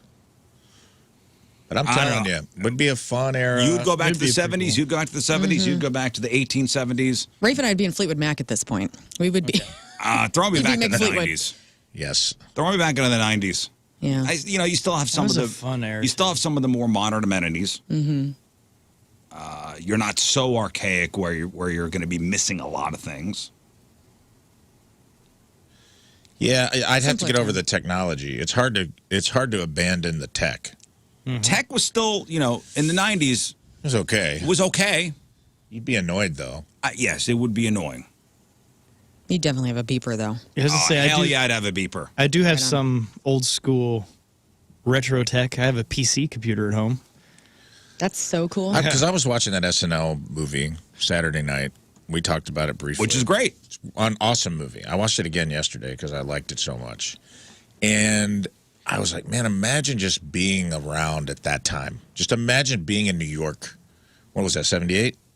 50 years ago, so 75. So 75, your mid-70s. You're there, like, just the energy that was, when he explains to the guy, he goes, tell me what this show is or whatever in that movie. And it's towards the end, and he said, this show is walking into a bar on Saturday night and seeing Neil Simon play in the back room. It's meeting a woman at a bar and making love in a phone booth. All the things you think are going to happen to you when you move to New York City, that's what this show is. And I was like, oh, man, that sounds awesome. Like just being in that room when like cocaine was kind of just like a cigarette, No big deal. It was just a thing. It was a time Well, where stuff was happening and it was wild. and things are moving so quick now, especially technology. Things are moving so quick, and And there's no doubt that AI is going to change the world in some way. And later on, I'll talk about, I think it's Google. No, Alexa. There's a new Alexa that's gotten a whole lot smarter. That's going to be rolling out soon. But so, it's all about AI now. And along the way, there were some busts. And people are listing things that were once hyped as, quote, the next big thing, but really did flop. And now these things are forgotten or they're collecting dust somewhere. Maybe you have one of these things still. But what was the first thing that came to your mind, Rafe? Google Glass. I was thinking those too. Oh, yeah. They were hyping that up like it was going to be so huge. Everyone's going to have these glasses with a screen where they could see everything. And I remember like a couple of my tech buddies got them and thought they were so... Well, and here's... Tried to make them seem cool, and I'm like, they're not cool, man. I think our buddy Jeremy got a pair. Yeah, my buddy Scott, who's like one of the smartest guys I know. Like if I had an issue with tech, I would call this guy. He knows what's up. But here's the thing, though. This concept of Google Glasses, these were the glasses you physically put on. And it's almost like Jarvis from Iron Man. That's what they wanted it to be. But it was more like... But the concept still feels like it's got potential. But this was 10 years ago. Google could not get them to take off. Was they too expensive? Were we not there? Technology-wise, I don't know. I don't know either. Were we not ready as a society for these things? They even tried to like downgrade it and make these... just glasses, almost like what Lauren has on, like the Ray-Bans that had like a speaker behind the ear. Again. And it was just a way to like, almost like an Apple Watch where you could take calls on it, but they didn't project on the Google Glass, like on the lenses, and that didn't take off either. Oh, man, that is wild. I just wonder if we all accidentally just realized it's too much. So I had a couple things on here. Google Plus, which was supposed to be the Facebook killer, that never went anywhere. Yeah, Threads.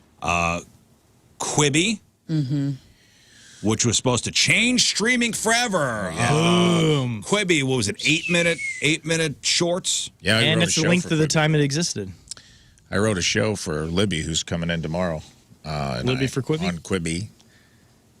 And I think part of the reason that didn't go well, because that was a Katzenberg thing, and he put a ton of money in it. Put a ton of money in. And they got stars like Jennifer Lopez to do a show, and like some Reno 911. Really big stars to make shows for Quibi that were only supposed to be viewed on your phone and the time it took to go to the bathroom, I think. Well, that was, yes, it was poop television. Like it was supposed to be, everything was, no pun intended, digestible 10-minute episodes, 8 to 10-minute episodes. 8 to 10 minutes. And I think that it would have worked, except it launched during COVID. Yes. And everyone was at home. And you didn't have to like sneak off at work and kill 8 minutes in the toilet. So, and you couldn't stream it. It was built to be only on your phone. Only on your phone. You couldn't use it on an iPad. It had a block. You couldn't mirror it. Couldn't mirror it to your TV. It was only, so you couldn't watch it with anybody either. It was really designed to be consumed by the single customer. Its downfall was the timing of it. It was unfortunate. But it had a technology. And this is what a lot of people don't know. Like the technology of it was when you watched a show on Quibi in the horizontal, if you turned your phone, the camera would move and it would go vertical. And you could turn it as much as you wanted because we shot some shows for it at Coolfire. We shot like a show where you were the detective and you would look around the room and solve the mystery. And you could, so the technology alone was worth like so much money that Katzenberg didn't lose money on it. When he sold Quibi, he sold the tech. All right, so Quibi, the metaverse, not too long ago, the metaverse. Everybody was talking about the metaverse. I know, that's where we're going to leave it. People drop money into that thing. Everybody was talking about getting real estate in the metaverse. Remember, there was a Starbucks in the metaverse, and Snoop Dogg got some property. Nah, that didn't go nowhere. People bought $100,000 homes in that. Equally as dumb, Pono from Neil Young. Remember the music service that he was wanting to create himself so it could sound better? And everybody kind of, when that, I think it was 2015 when that came out, people were like, oh, this is going to be incredible. And then it just completely went away. Yeah. 2 pieces of television technology. Remember 3D TVs? A couple of years ago were going to be the thing. And then curved TVs. Yes. Oh, The curve. There's curved televisions were going to be the next big thing. Yeah. The Segway. I was thinking that too. It's been 20 years since we were told you'll be seeing these things everywhere. Have you ever taken a Segway tour? I rode on a Segway once. Me too. And it was okay. It was fine. It was fine. They seem pretty cool. They're still the future in my heart. Zune. Microsoft tried to challenge Apple's iPod and lost. Does anybody remember QCat? No. This came out in the early years of the internet. Okay, so it was like looked like a mouse. Already or a a cat. messed up name. I'm sorry, it looked like a cat, QCat. Okay. And it would scan. So it would scan like a barcode. So instead of you typing in a website, you would scan the barcode, the specific QCat barcode with this thing, and it would take you to the website. Is that what QR code? Yeah. You would scan these special barcodes from magazines or, to load web pages onto your computer. And unlike QR codes, these devices needed to be plugged into your PC. It was supposed to be, if anybody remembers, it was called QCat. You mentioned Threads. Yep, Threads was supposed to replace Twitter. Nope. Now it's just engagement phishing. Sega Dreamcast, one of those gaming consoles that never caught on. It's a pretty cool one. Somebody said VR, and they keep trying to make the VR thing happen, but it just... I feel like VR and bird scooters, like, they're not dead yet. No. Because they keep bringing them. I'll see them disappear and be like, it's over. And then I'll see them back out again. But it's just not... They made bird scooters seem like the Segway thing, too. Like, these things are going to be everywhere. But it was like you're trusting...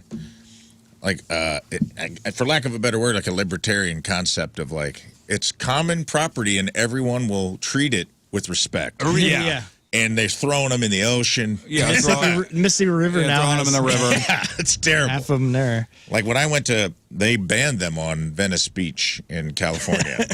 And I was like, I kind of agree with it. They were trying to like bring them back. It was just... It's like people on beach cruisers, and like there was a guy, like a big Midwestern dad in a Nebraska sweater with his baby and a little papoose riding a bird scooter. I'm like, if he falls forward, that baby's dead. the baby's done. It's over for that baby. Man. And like, it just looked like a bunch of kids got raptured because the scooters were just, as soon as they'd run out of batteries, people just throw them wherever they were. Justin is saying, hey, they're advertising those smart glasses again. And in fact, there was a commercial in the Super Bowl. These are gaining traction. I know they're trying again. I don't know if it's gaining traction. I don't know anybody with these glasses. Do you? No. Do you know anybody with the smart glasses? I know nobody. Trying to think who's been punched lately. I don't know. Well, there you go. Big flops. You wouldn't hit a man with smart glasses, would you? All right, today is February the 27th. Back in the day, 322 years ago, in 1703, the very first Mardi Gras celebration was in Mobile, Alabama. Okay. That makes sense. 198 years ago, 1827, New Orleans had their first Mardi Gras celebration. 29 years ago, 1996, 4 singles were released. Quad City DJs, Come On Ride the Train. Yes. Alanis Morissette's Ironic. Dishwalla's Counting Glue Cars, and Busta Rhymes' Woo-Ha. 4 Loved all those singles. songs. Basically, this day, back in 1996, every genre was covered. What a day for music. 22 years ago, 2003, Mr. Rogers died. He had stomach cancer. He was 74. 14 years ago, in 2011, Nine Inch Nails vocalist Trent Reznor and Atticus Ross won Best Original Score for The Social Network at the Oscars. And 10 years ago today, in 2015, Star Trek legend Leonard Nimoy passes away at the age of 83. How do you do it? Is this the Star Trek? Live long and prosper? Yes. Yeah, may the force be with you. Nope. And that's what happened back in the day. All right, time to find out what's going on in the world of music and entertainment with your Crap on Celebrities. All right, we start with this. The success of the Led Zeppelin documentary has other classic rock bands wanting a piece of the theater pie. Pink Floyd's 1972 film Pink Floyd at Pompeii is headed back to theaters and IMAX on April 24th. I've seen it. It's streaming. I mean, you could watch it on like YouTube. Right. And It's a big screen, this though. is pre-Dark Side of the Moon days, so they're playing their old. Wow. And they're playing old to no stuff. one, right? Like there's nobody there. It's wild. It's crazy. So you can see cool. tickets and all that good stuff. They go on sale next Wednesday, pinkfloydfilm.com. So, I'm sure somewhere around here they'll show it, right? Yeah, imagine. I would imagine Ronnie's would. Ronnie's, or sometimes they do those things at the Omnimax down at the Science Yeah, Center. I want to do that. You said you were the one who alerted me that Led Zeppelin film was being shown there. Yeah, I want to go see some music doc. No, that's closed. You know what though? I mean, I really hope that because of the success that that Led Zeppelin had with becoming Led Zeppelin, that more of this happens. Not necessarily reshowings. They've been doing these recently, but the success, that thing broke records. Metallica did. Remember, Metallica put out a whole Through movie? the Never. Yeah, that was good. I went to see that in IMAX. That was good. That was cool. Yeah. So, you think Science Center then? I would love to see it at the Science Center. That would be awesome. Zach Myers and Barry Kirch of Shinedown are going to be the Grand Marshals of the Firestone Grand Prix in St. Petersburg on Sunday. After releasing a cappella version of From Zero back in November, Linkin Park are going to release an instrumental version of the album this Friday. Corey Taylor and Bad Omens have released a cover of Kansas's Dust in the Wind. We have a little audio of this. You can check it out on YouTube in its entirety. This is Corey Taylor from Slipknot. And Bad Omens, who we interviewed. Singer of Bad Omens. Okay, covering Dust in the Wind.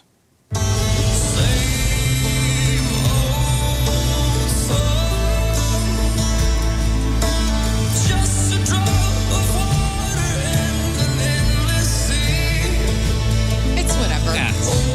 It's going to be on the new Queen of the Ring music from the motion picture, which is due out March 7th. I mean, Not my favorite Corey Taylor cover. where's he? There he is.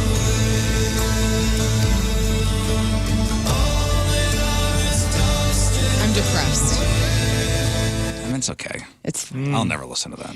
Beastie Boys, stage-worn, personalized, to the 5 boroughs, tour Adidas tracksuits. How much do you think these went for at Julian's auctions over the weekend? So this is...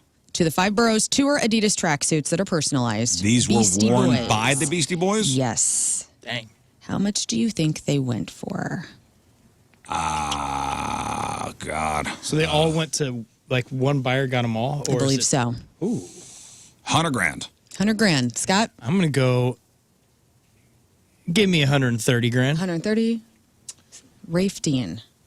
I'll go a little higher. I'll go 150. You all are wrong. $38,000. That's Thought it'd good. be- Were they deal. off All right. brand or just something? one. They Maybe weren't it's name just one. brand? No, they were name brand. They were That's personalized. weird. Rob Zombie, Slayer, Avenged Sevenfold, Sleep Token, Deftones, and so many more are going to be headlining Louder Than Life Festival September 18th through the 21st in Louisville, Kentucky. I got to see if I'm open. I might go to this festival this year. Where's this at? This is in Louisville, Kentucky. September 20th is the date that really is ringing my ears. Deftones, Bad Omens, Black Veil Brides, A Perfect Circle, Stone Temple Pilots, Trivium, and Kitty. But you also have Spirit Box on this bill. Rob Zombie's going to play White Zombie's Astro Creep 2000 in its entirety. Marilyn Manson will be there. Sebastian Bach. A lot of good talent of rock at Louder Than Life this year. Looking forward to that. That's awesome. A passionate Beatles collector paid an undisclosed amount for a piece of George Harrison's toast from the 1960s. Back in the 90s, this thing sold for $94,800, and at the time also included a love letter from John Lennon to his ex-wife Cynthia. And so somebody paid for this petrified wood version of this toast that George Harrison allegedly ate off of. And the story behind it is a 15-year-old fan named Sue Houghton visited George's family home. She saw that he had left crust of the toast on his plate, so she put it in her pocket, and then she added it to a scrapbook with the caption, "Piece of George's breakfast, 2863. George actually commented on the authenticity whenever he was alive back in 92 and says, "I ate all of my toast. I never would leave the crust." So this is for sale? somebody bought it for maybe more than $100,000. Wow. Moron. Tracksuit or that? Your Moron. weekly Jelly Roll news. In case you forgot, a couple months ago, Jelly threw his phone into a river in downtown Nashville. He hated the anxiety that his phone gave him, and he just, wanted to spend a few months back at home. So here he is talking about it back in December. Okay. Jelly Roll. Laptop. It's been cool. I got a laptop. I email like it's 1998. I'm just waiting on the dial-up modem. It's awesome, dude. No, it's so much cooler. And of course, this is probably too inside baseball, but I always have somebody around me. So it's not management assistant. Somebody is constantly, So the only place where I don't have a phone where people can get me if they need me is when I'm at home, and that's where I don't need to be got. So good for him. Okay. Yeah.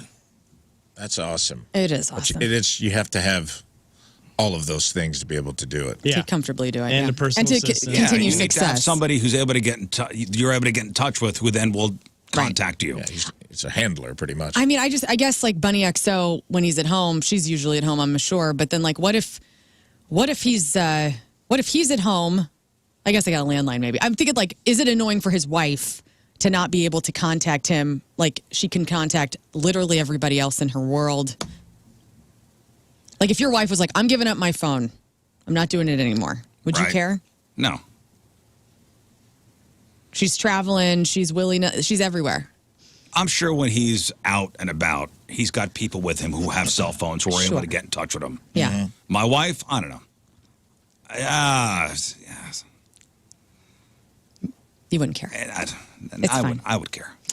John Lithgow is heading to Hogwarts. He officially signed on to play Dumbledore in the upcoming Harry Potter television series that's going to be coming to Max. So, new interview, the 79-year-old actor confirmed that he's going to play the Wise Wizard, who was previously played by Michael Gambon and Richard Harris in the original Harry Potter films. I never got into Harry Potter. You guys like that stuff? I've never saw any of the movies. I saw one, and it was probably the wrong TV to watch it on. It was just because it was such bad graphics, and I've seen parts of several in hotel rooms on TBS in the middle of the day, and just I think I was too old for those books, so it just doesn't hit for me. I'm sure it's very cool, but I can't get into it. As we talked about earlier, Gene Hackman was found dead with his wife in their home in New Mexico at the age of 95. His wife, it was 63. The dog also has died. So this show is speculating that it was possibly a carbon monoxide poisoning, which totally sucks. So foul play is not Unless suspected. we don't know for sure. No. Right. But just a bummer. Sucks. Also, a bummer for Michelle Trachtenberg because Gene has died, and now everybody's talking about that. She also passed away yesterday at the very young age of 39. Her mother found her dead on Wednesday morning at her New York City apartment. Sources say that she had recently undergone a liver transplant and was experiencing complications. Here's a little montage, a little tribute clip to the great Michelle Trachtenberg. I loved her in Eurotrip. I forgot that was her. Why do we have to get rid of so many things I like? Hi, I'm Michelle Trachtenberg, and I play Harriet M. Welsh. I want to see the whole world, and I want to write down everything. She'll get pissed if I miss to see my sisters, the Slayer. The Slayer? Yeah. Gossip Girl really works better when it's just the one voice. Boring. It needs more drama, blood, pizzazz. We're going to restore her to her glory days. She was a cutie, too. She was such a cutie. She was on The Adventure of Pete and Pete. Harriet the Spy. She was in Gossip Girl, Buffy the Vampire Slayer, and it's just sad. I hate So that they she say passed away. her body rejected her liver. And that's where the complications That's were. where the complications came in. Millie Bobby Brown just turned 21, and she's gone through a little bit of a transformation. She's been rocking some platinum blonde hair. People are thinking that she's going to be playing Britney Spears in a new biopic about Britney that's coming up. A movie based on her memoir, The Woman in Me, is in the works, and Millie has spoken in the past about possibly playing the lead. I think she'd be a great Britney Spears. Sure. She looks very similar to her. In an effort to get its business affairs back on track, Warner Brothers has pulled the plug on Wonder Woman for the open world video game. Developers have been working on this game for around 3 years, and WB Games said, "Our hope was to give players and fans the highest quality experience possible for the iconic character, but unfortunately this is no longer possible with our strategic priorities." And finally, if you had to create the Mount Rushmore of grunge music, who would you choose? Vice.com shared theirs, and I think it's pretty good. The Mount Rushmore of grunge. So you got four. Four, right. I mean, you got to throw Nirvana up there. Right. Yep. Pearl Jam. Pearl Jam, yes. Alice in Chains and Soundgarden. Alice in Chains. Yep, that is the four, I mean, right? who else would you put up there? Stone Temple Pilots? No. Live, maybe. Nope. Oh, Silverchair for Nope. sure. Silverchair, that's There's a only good one. four. That's my. I mean, Yeah. you could go deep. Right. You know, you could say Like the Dead Milkmen or something. Screaming Honey. Trees or Mud Honey Right. Yeah. or Garbage? The Melvins, or I wouldn't even say garbage. Cranberries? I wouldn't even say the Cranberries. Why? Because they weren't a Seattle band. Okay.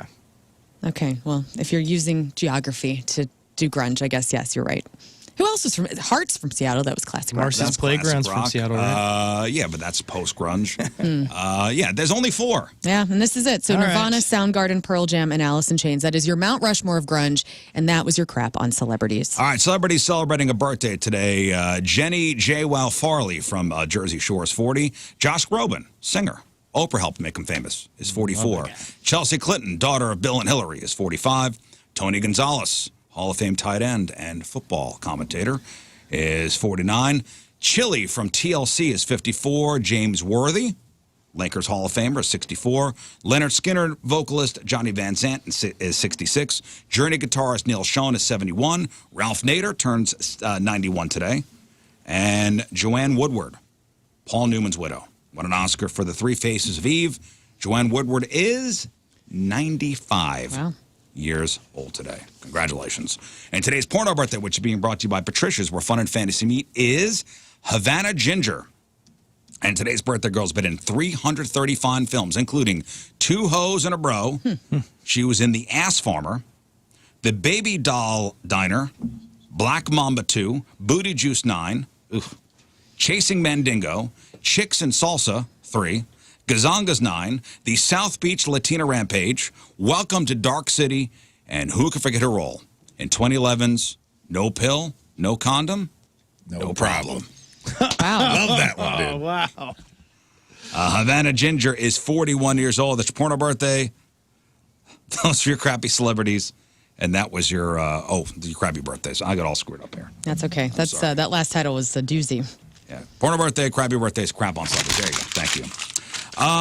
All right. Are we all set, Rafe? I believe so, yeah. Okay. Scott, Yes, sir. you trust me, right?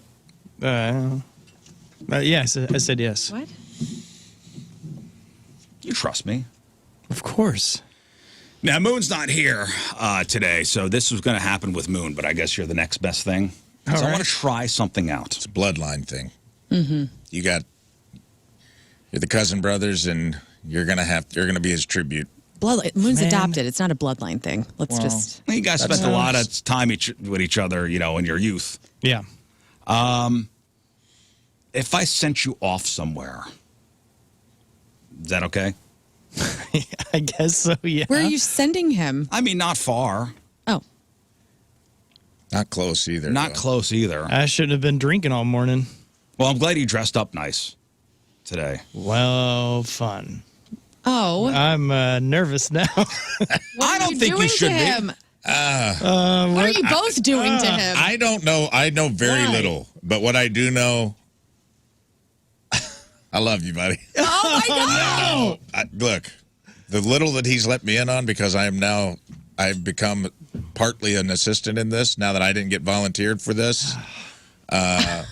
Just go with flow, bro. That's all I can tell you. Go with the flow. Have some fun. Come on. Should we bring in the... I think, yep. All right, let's bring in the quote-unquote handlers. Okay. All right. Let's send them in. I believe they're ready. Why are they masked? Well... What? King Scott, you're coming with us! Oh no! Oh no! Oh, not the hat! They're- Oh my God! No! You can't take He's him away plugged in. like He's that. plugged in. He's plugged in. He's plugged in. Hang on, guys. He's plugged in. He's unplugged now. He's unplugged. All right, now- All right, so we had 2 masked men come in and put a pillowcase over Scott's head. All right, he's been abducted.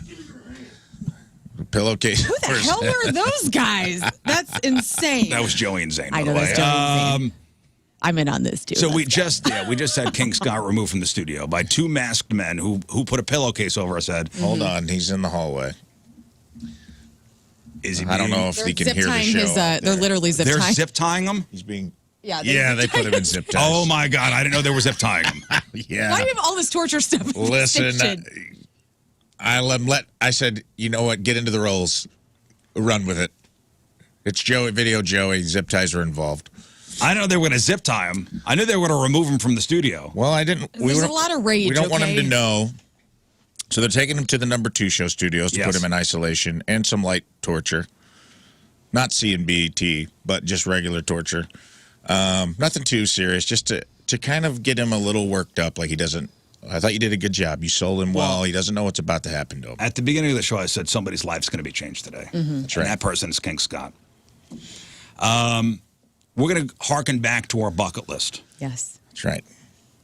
Okay, and one of King Scott's bucket list items happened to be getting the key to the city of Overland, Missouri. That's right. And that's going to happen today. The mayor of Overland is going to come in here. We're going to bring King Scott back in, and King Scott will be presented with the key to Overland. That's right. Big deal. That's a big deal. Been working on this for about a year, on and off, of lining this up, getting the details worked out. Mayor Marty's Mayor here? Marty Little will be here between now and 8. I hope that on the next commercial break he's here. I hope so, too. We just got to hold him. King Scott's wife is here. Aw. We've hired, also still waiting, we hope, we've hired a professional horn section to come in. And we've brought a trampoline because legally, to get the key to the city of Overland, you have to be standing on a trampoline. You have to be standing on a trampoline. Absolutely. So over the commercial break, we're going to get all of the room set up for the pomp and circumstance of, this is a year in the making, dude. This kid's he's wanted this for a long time. Mm-hmm. Deserved. It's taken a lot of red tape. I've had to fight bureaucracy. Yeah. We've all been working on it. Everyone's chipped in to make this dream happen. Well, there's no better ambassador to the city of Overland than King Scott. Mm-hmm. Notable citizens on the Wikipedia page, King Scott. Yep. And who else? Nobody. Lee Furness, who is his alderman, and I hope that guy's here because he's a cool dude. If you look up Lee Furness, Ward 2, Overland City Alderman, man, he is a cool-looking dude. He's got a cowboy hat on. He's right up King Scott's alley, man. Overland, Missouri. Here we go. Notable residents. T.S. Eliot. Oh. Let me see here. That's pretty big. King Scott's not on here, but I guess, listen, getting the key to the city, that puts you up on the notable people. He's about to be on it. That puts you on the notable people entry. He's entering Wikipedia today. Yep. He's legally entering Wikipedia today as a notable. This is a big deal. This is a huge deal. So are they here? You want to go? Here. Everybody's here. Everybody's here? All right. So we'll take a break. We'll come back. We'll have the mayor of Overland here, Mayor Marty Little, and then we will present King Scott with a key to Overland. All right, it's 7:53.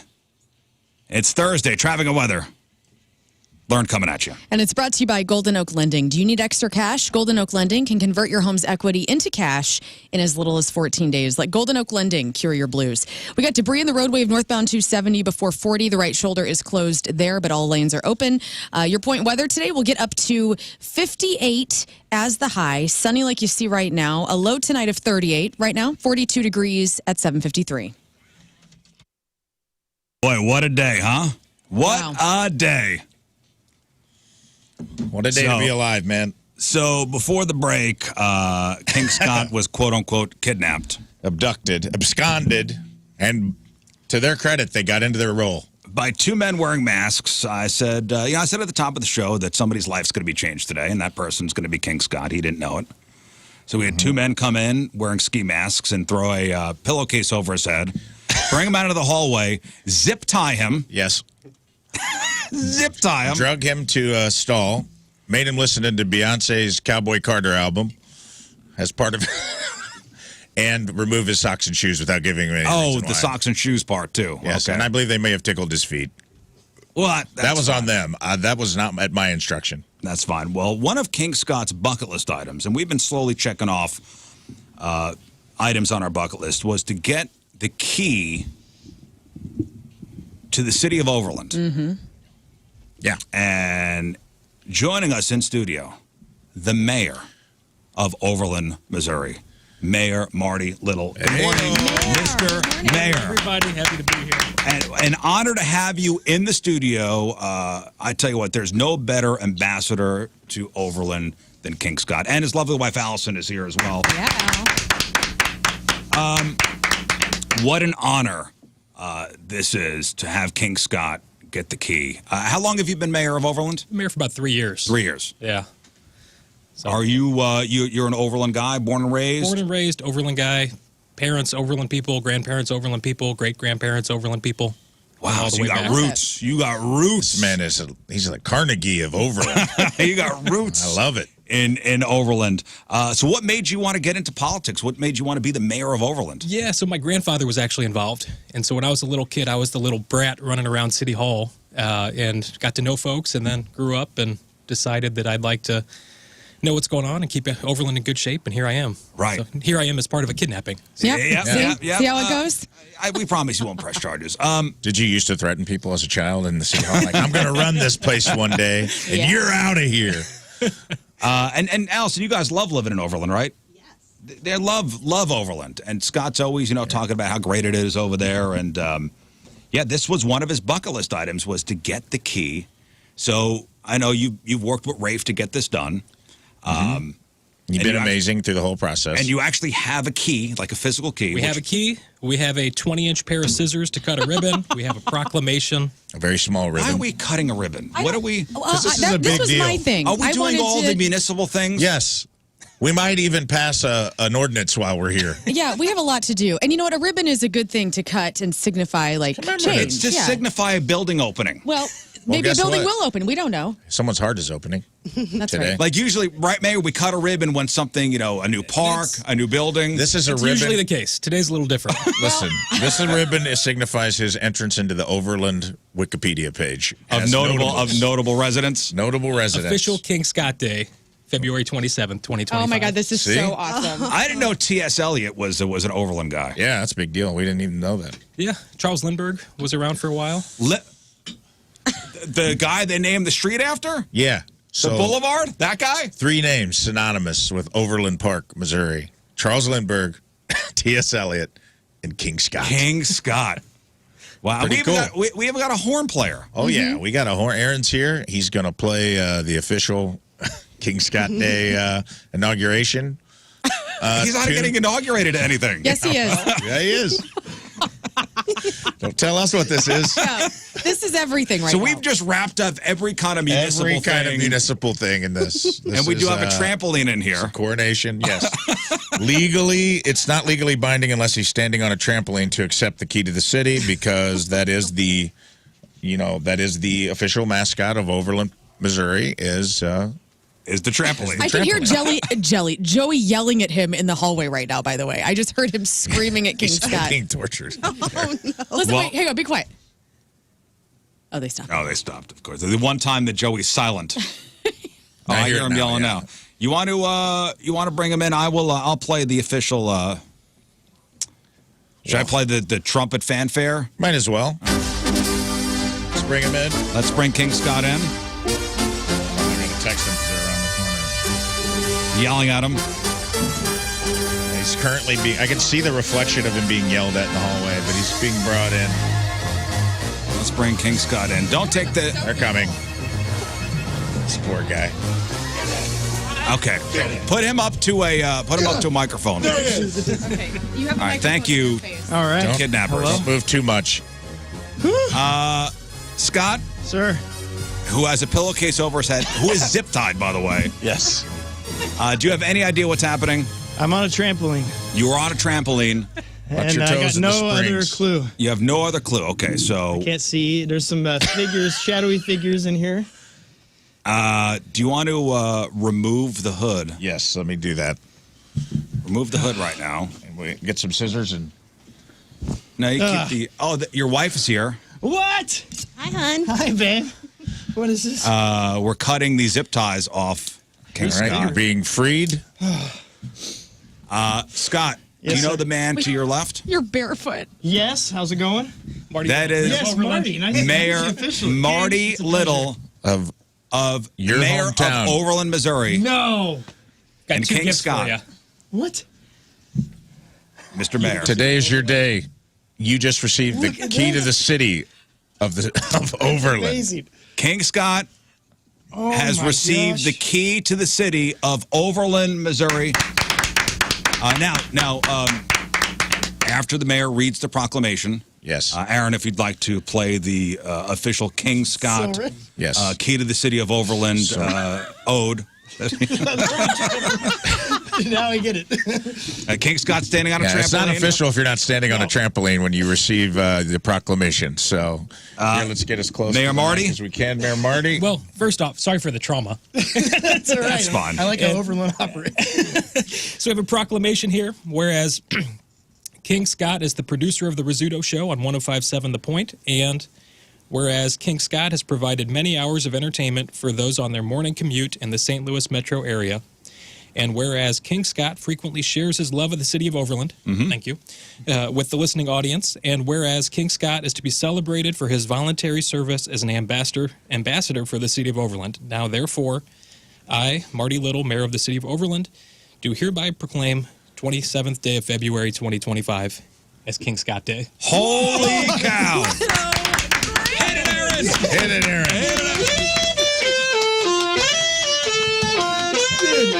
Yes, stay on the trampoline and let's get the ribbon. Let's get some photos. All right, we need the wife. Stand on the other side, please. Yes, we are playing Lauren, Careless can I Whisper. get the ribbon? Oh, yes. We also have the largest pair of scissors in Overland. All right, hold up.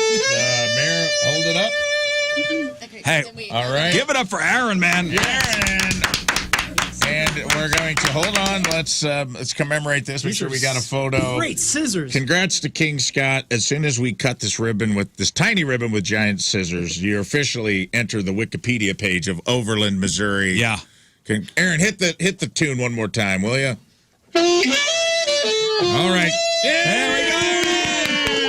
Yes. We did it. Congratulations. You all are amazing. I did not expect this. Look how happy he is, dude. That's real joy. Thank you, That's guys. legitimate joy on the sweetest face in America.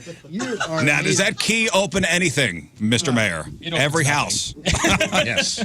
You are now legally allowed in every house in Overland. I can't wait. There's a fancy one not too far. Try that. King Scott, do you have anything to say? Well, I'm just absolutely in shock and awe, and I truly am grateful to be a citizen of Overland, and now there's further proof of why I love that town.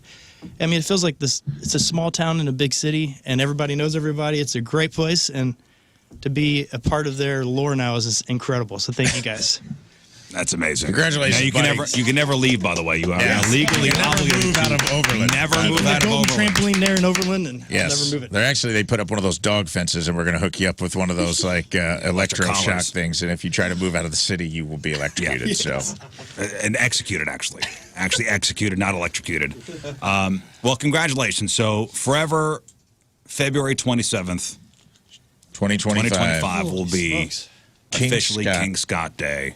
what a beautiful Overland. day, and a really beautiful day weather-wise. Yeah. Hey, What a it's day! the day before my dad's birthday. It's pretty impressive. Oh, No, I don't want to take his thunder. It's a big That's and we beautiful. totally planned it out Seen that it. way. Thank you, guys. Exactly. That's exactly why we chose this Exactly day. why we chose this Thank you day. all.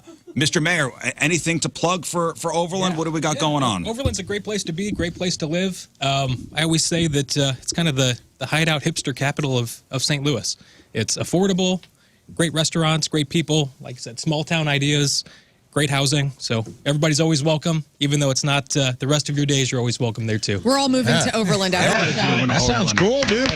Overland sounds like the Cheers of St. Louis. Like everybody knows your name, everybody's your friend. You're like Ted Danson in this situation. You're Woody. Yeah. I was going to say congrats to him, too. He's been hustling because there's a lot of new construction coming in on Page, and it's looking awesome over there. You guys Appreciate it. Big things happen in Overland. What about you, Aaron? Aaron, who's taking the time out of his busy day to play the official... Yes, thank you so much. Aaron, the official saxophone song of Overland, Careless Whisper. Anything to plug? No, just my funk band Hazard to Your Booty. Love Hazard to You, Booty. Good friends of mine. Used to be our house band on STL Up Late, and I think they're going to come in and do a Tiny Stall concert on the number 2 show very, very soon, awesome. and I look forward to it. You guys are awesome, man. If you haven't seen Hazard to Your Booty live, you got to do it. They played Flyover Festival for us, and, man, one of the best, most high-energy, good-time bands in the city. Well, thank you for coming in. Appreciate it. Allison, of course, to Yes. be here with your husband for his big day. So special. How are you feeling? You're I'm feeling really good. You know, I was new to Overland when I married Scott. He bought a house there, And I said, wow, I've never driven out here really. Mm-hmm. And then he's loved it for a long time. And so then now I love it. And it's 6 years later, and it's been a great place to live. And it's so surprisingly close to everything. 10 minutes from Clayton, 10 minutes from Brentwood, and 15 minutes from the city. So we're good to go. You can get anywhere from Overland. Wow, what a plug. Way to go, Al. And you I look think you extra found your beautiful town today. spokesman. Tomorrow is Queen Allison Day.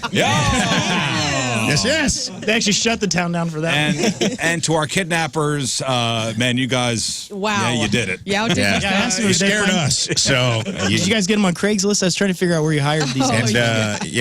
And these are the video department boys, Joey and Zane, who helped us out today. And we filmed his abduction and subsequent torture, correct? These So are look the for that actual out on point our social perpetrators. media later today as well. And sorry about the mess in the number 2 stall. That's why we took you there. Yep. All right. Thank you. Congratulations, King Scott. Yes, Mr. Mayor, thank you. Aaron, Seriously, thank you. Thank you, Kidnappers, thank you. Wow. We'll take some photos. We got to take some photos, and we'll come back. It's 8:13. Gosh. Yeah, I asked for some key points. It's Wednesday. So Thursday. Traffic and weather.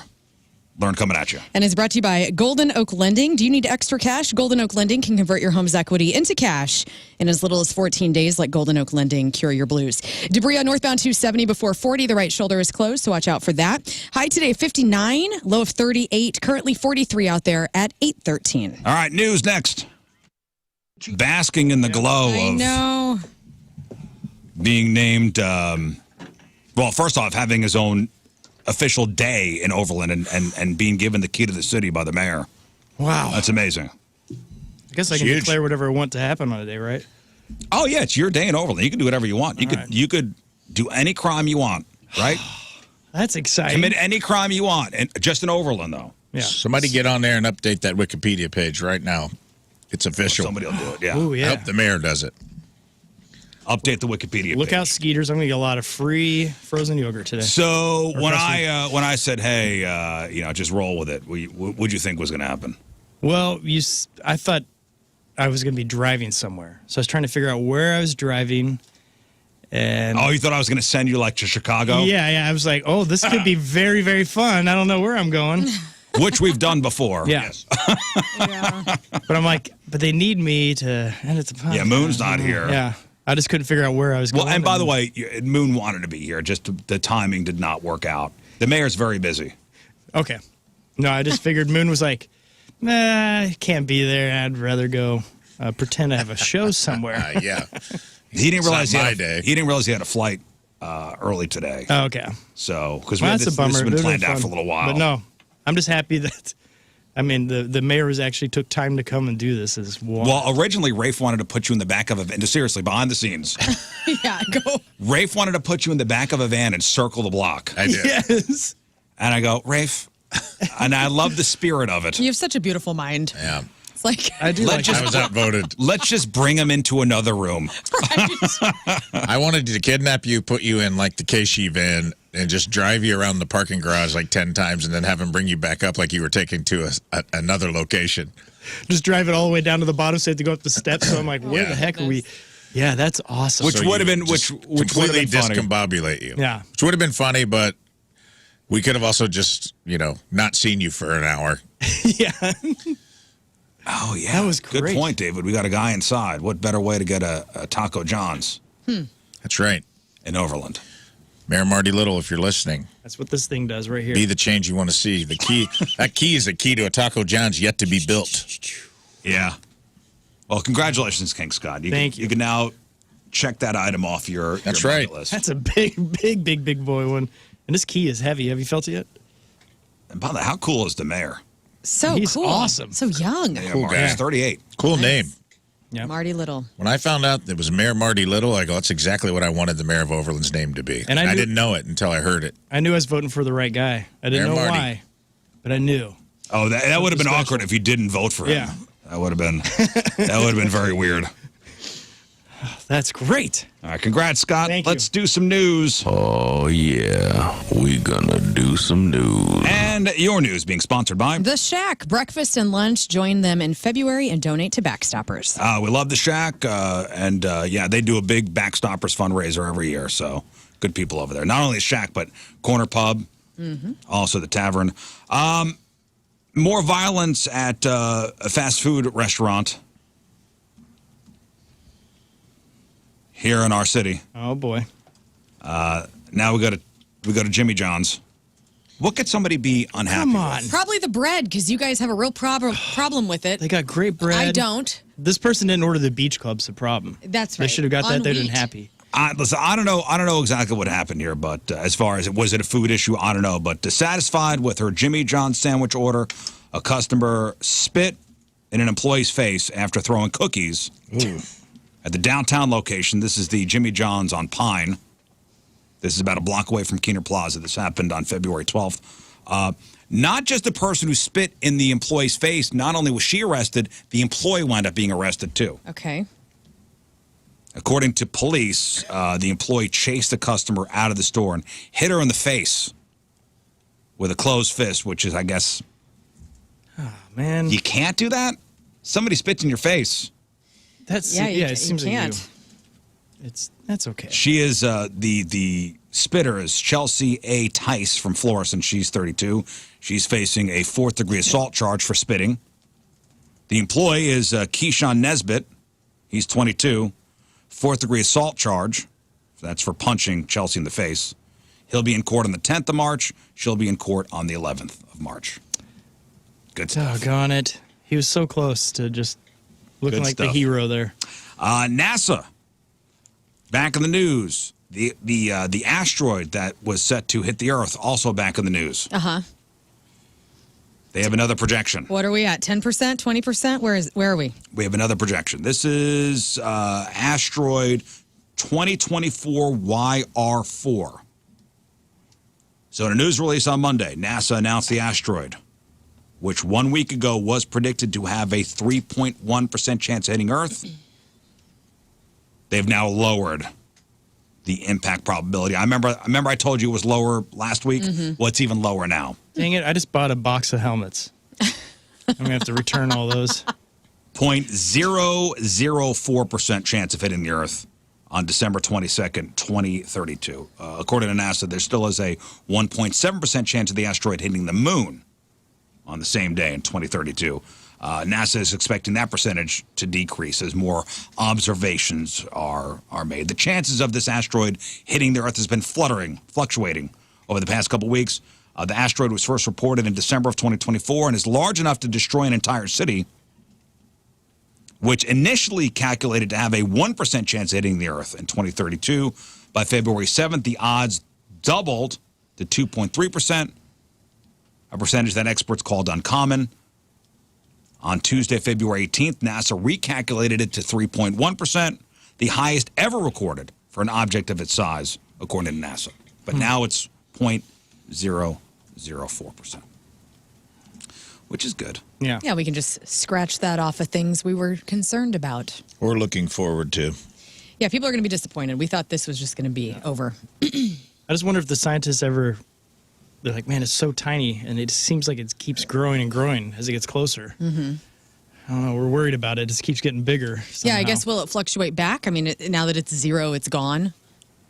Well, there's still a chance, so you're telling me there's a chance. So 0.004, still a chance. Are we worried? Was there a bit of concern? No, I was of the mind folk of let's just get this over with. Like I was in that camp. Well, it's not an Earth destroyer. No, I It's know, the but city it would destroyer. have. It would have done some damage. Earth disruptor. Yeah. It would have done some damage. You guys are both kind of preppers, so I'm surprised you weren't like, yeah, let's get it going. Oh, I'm ready. I was ready Yeah. for it. I was ready to go. I was starting to stock up. I was going to move to the equator. First thing you buy, ammo. That's right. Because when I get my stuff, you ain't coming for my stuff. That's how we prep. We get all the ammo. Right. He who has the most stuff is king. Yeah. I told you, I got a book. Whoa. I we all got a have a book. book. I got a book that tells you how to fortify your place in case your neighbors want your stuff. Or a dog gets in your backyard. I'm ready. I have a DVD copy of Home Alone. As you know. I kind of know what to do. There were rumors about this, but now it's official. Alexa is about to get a whole lot smarter. So Amazon announced they're rolling out a new version called Alexa Plus. And they're doing this to a handful of users next month, so in March, and then everybody else over the next couple months. So it's supposed to be more like an actual assistant. And I saw a video that kind of shows you what the features are. She could do things like make dinner reservations, order groceries, book an Uber, text people, buy stuff on Amazon, snag concert tickets when they hit Ticketmaster. She could also browse the internet, complete tasks. One example they gave was getting an appliance fixed. She could find a repair place, set up an appointment, and then add it to your calendar all on its own. Wild. I don't have one of those things. Do you? I do. I do. And it's in the kitchen. It's an Echo Show, which this will be available for the Echo Show. Nice. 8, 10, 15, or 21. And how do you activate those again? I'm not saying it again. Oh. Like, she'll remember some things like, hey, you could tell her to, your family's coming over for dinner, and then she might say, don't forget your nephew's gluten-free. Really? Yeah. Interesting. What if you're like, I need a recipe for angel bunt cake, and will she be like, remember, you're on a diet? Oh. I'll bet. Can you like program in like, because that's what I need. I need someone to just like program my feeding. Like the fridge is locked after 8 p.m. Well, she's also proactive in other ways too, like telling you to leave early because traffic's bad. Amazon says it feels like interacting with tech it feels less like interacting with tech and more like engaging with an insightful friend. Prime members get it for free. Everybody else has to pay $20 a month. Basically, it means everyone is about to get their own virtual assistant that could do a lot more than just turn off the lights. And people with Echo Show devices will get it first.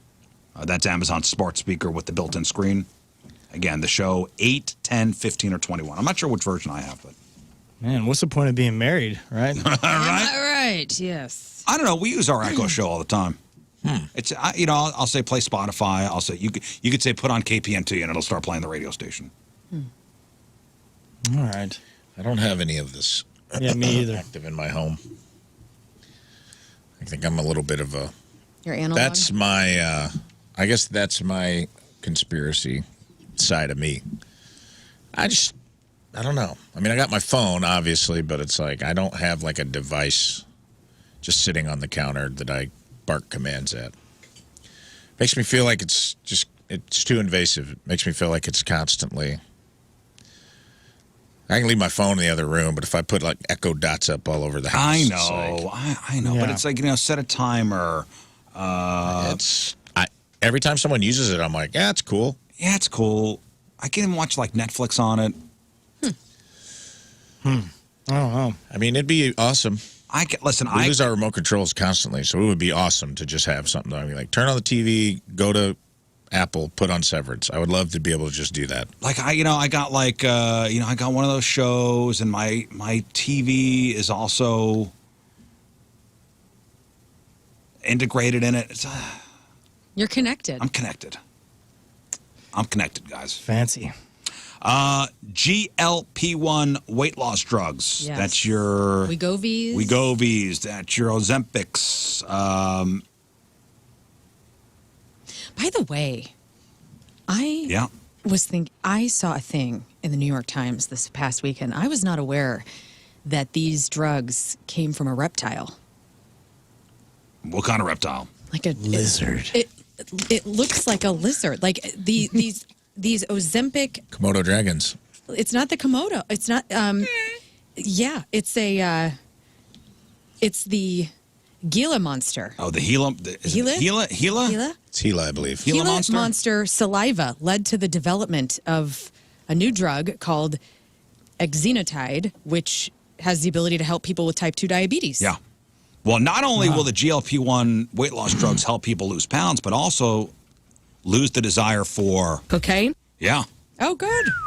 Yeah, a new study showed that drugs like Ozempic and Wegovy helped one man curb his desire to do coke. That kind of makes sense. Do people that are really loving cocaine want to not want it? I mean, Probably. Well, yeah, if you lose your family and all your money. which Coke sometimes tends to have you lose. Yeah, but NA exists for a reason. What cocaine addict is in need of Ozempic? Because they're rail thin already. Well, that's not the mob bosses. They're always I think heavyweights. the thing that makes sense to me is GLP-1 specifically. I don't remember which one, but when I read about it, was saying like, and I have friends that are on it that said that it reprograms your brain for like meal planning. Like some people that have like food addictions, like they'll be eating but thinking about their next meal, or like you're constantly like obsessing about food. Right. And it takes that away. It takes away like the impulse and the desire to like constantly be obsessing about. Oh yes, this meal's great, but for dinner I'm gonna have pizza, and it kind of you get caught in a loop, and it's like your dopamine and addiction centers. It's almost like being it's a whole like pleasure center thing. Yeah, so it shuts that connection from your brain to your stomach down to where it's like it's not connected to your pleasure centers anymore, which I would imagine would play into alcohol, cocaine, any kind of dopamine hit like that. Well, so this Italian guy in the study had his cravings for cocaine decline significantly after taking the GLP-1 drug.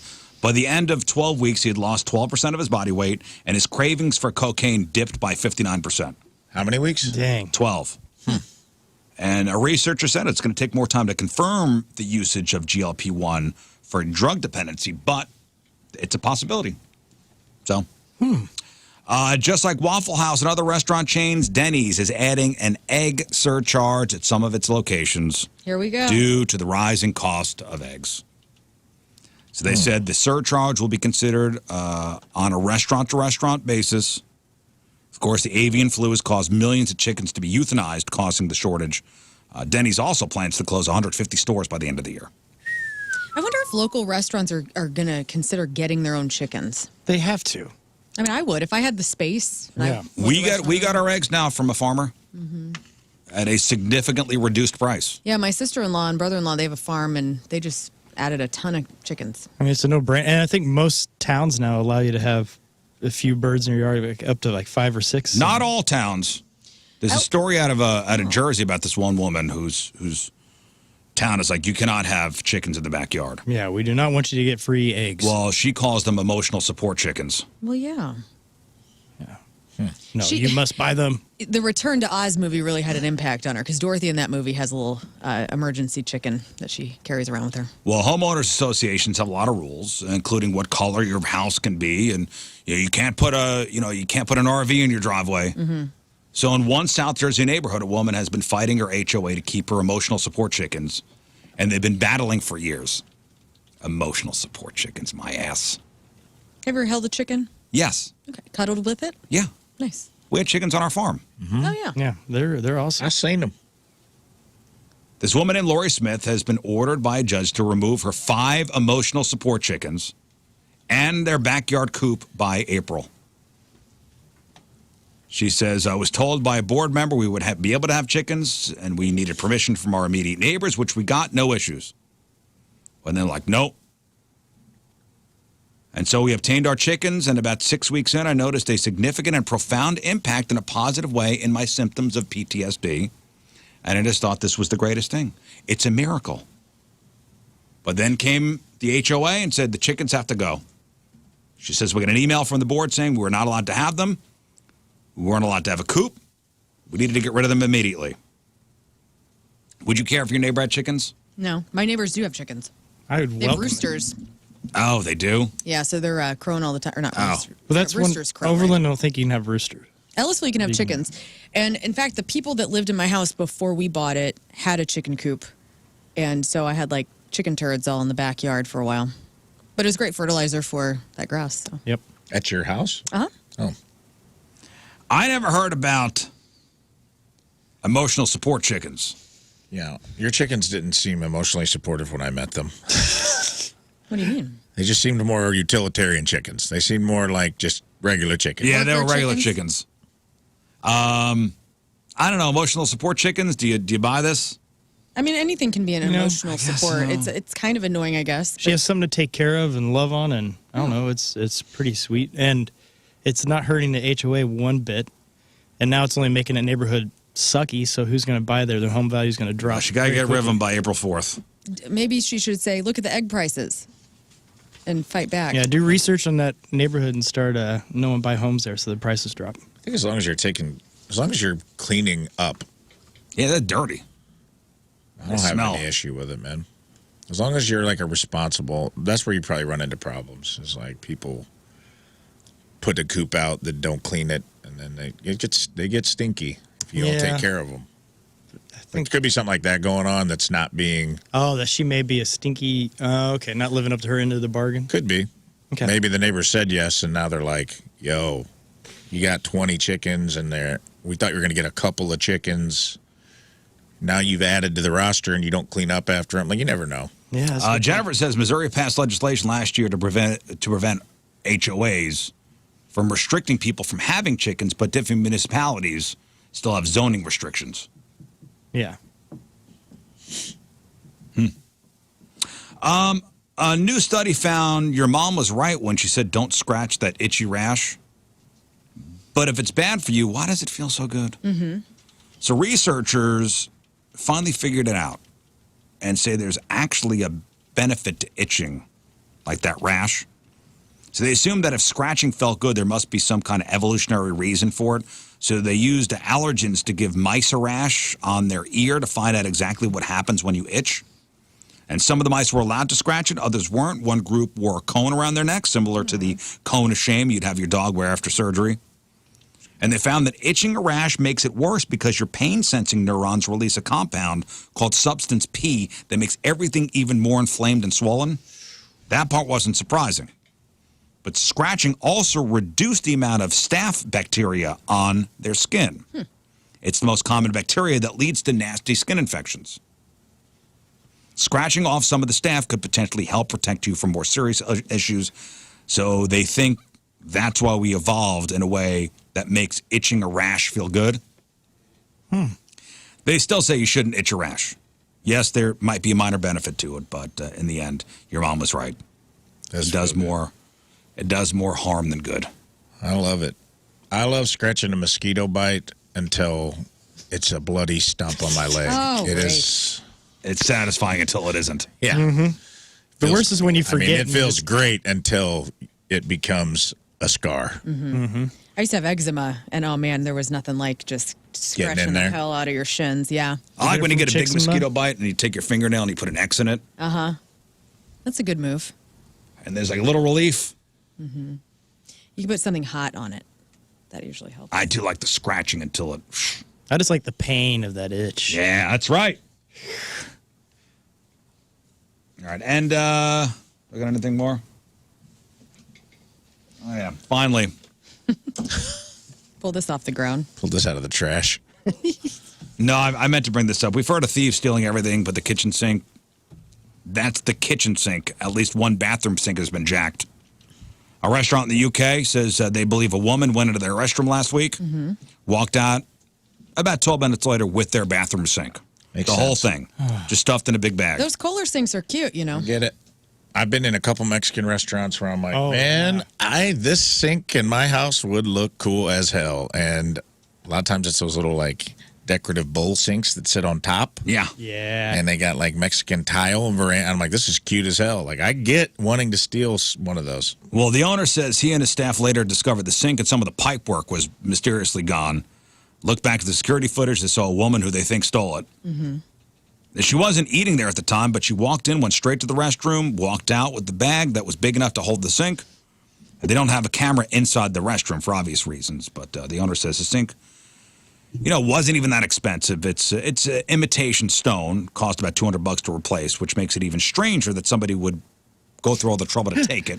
And who wants a public sink that all sorts of people have been using? I don't know. Classiness. I don't know. All right, that is your news, and now you know everything. All right, after the break, let's give away some stuff. We'll do a quick contest. We've got Pantera tickets. Pantera, Hollywood Casino Amphitheater, September 6th. We got one pair of tickets left for that show. We got tickets to go see Kill Switch Engage, March 6th over the Factory. We got tickets for Point Fest featuring 311, The Urge, Toadies, Finger 11, Ludo, and many more, Saturday, May 17th at the Hollywood Casino Amphitheater. And we got tickets to go see Gabriel Iglesias bringing his Don't Worry, Be Fluffy tour to the Enterprise Center Friday night, March 14th. After the break, we'll play Gay Bar or Steakhouse. Simple, quick game. Rafe is going to read you the name of a business. You tell us if the establishment is a steakhouse or a gay bar. Simple as that. 2 out of 3 right, you win. You will have a Learn Lifeline if you need it. So Learn, pay attention too. Yes, I'm here. Gay bar or steakhouse will play next. 314-624-3833, 618-398-3833. Yep. Oh, phones are lighting up already. All right, 8:44. Thursday, traffic and weather. Learn coming at you. And it's brought to you by Golden Oak Lending. Do you need extra cash? Golden Oak Lending can convert your home's equity into cash in as little as 14 days. Let Golden Oak Lending cure your blues. Emergency vehicles on the scene, northbound 270, just past 44. The left lane is closed. 3 lanes are open, though. Just give those vehicles room if you see them. Your high today will be 59, sunny skies like you see now, and a low around 40 tonight. Currently, it's 47 degrees at 8:45. Remember a couple weeks ago, we played a game where I played like a second of a song and Learn was able to get the song, get the song title within, that 1 second, maybe hearing a note. Yeah. You're pretty good at that game. Well, there's a guy, he's making the rounds online. His name is Jimmy Riley. He's a producer, he's a guitarist. This guy's worked with a ton of big names, from Willie Nelson to Fall Out Boy. But he's trending online because he's also insanely good at Name That Tune. So there's this video where this guy names 20 songs after hearing just half a second of each one. Wow. Half a second. I don't know if I buy this or not. I'm going to play this for you. So again, he can name a tune after just hearing half a second of a song. Listen to this. There's Runaway. Running on Empty. There's Brass in Pocket. That's Shaken. 2 Tickets to Paradise. The Warrior. Baby, Hold On to Me. He's So Shy. Fire. Wake Me Up. Oh, that's Billie Jean. My Toronto? Then when I think of you. That's Let It Whip. Oh, that's a Black Cat. Wanna Be Starting Something. Oh, that's Running at the Night, Lionel Richie. Are you kidding me? That's wild. If that's true, that's that's true. That's wild. Yeah. Is he? That's like savant. Yeah, Rain Man style. I mean, there's real talent there, I guess. To be used for what kind of? For this. This is his moment. I mean, that's your This is superpower. it. For what could he use it for? I don't know. I wonder what his brain does, if that's true. Does he hear it slower than we do, or does he hear something Just out regular. of it? I could do it too. Maybe not a half a second. That many I songs. couldn't do that. That was nothing. Some of those were just like sounded like a bad vacuum in a cartoon. Right. Just recognize it. Interesting. All right, let's give away some stuff. And some of you are insanely good at this game, which is sponsored by your CarStar Auto Repair Body Experts. Locally owned, nationwide guarantee. See carstar.com for a location near you. And that's CarStar, your auto body repair experts. Thank you. We are playing Gay Bar or Steakhouse. Gay. All right, so Rafe's going to read you the name of a business. You tell us if the establishment is a steakhouse or gay bar. 2 out of 3 right, you win. You have a Learn Lifeline if you need it.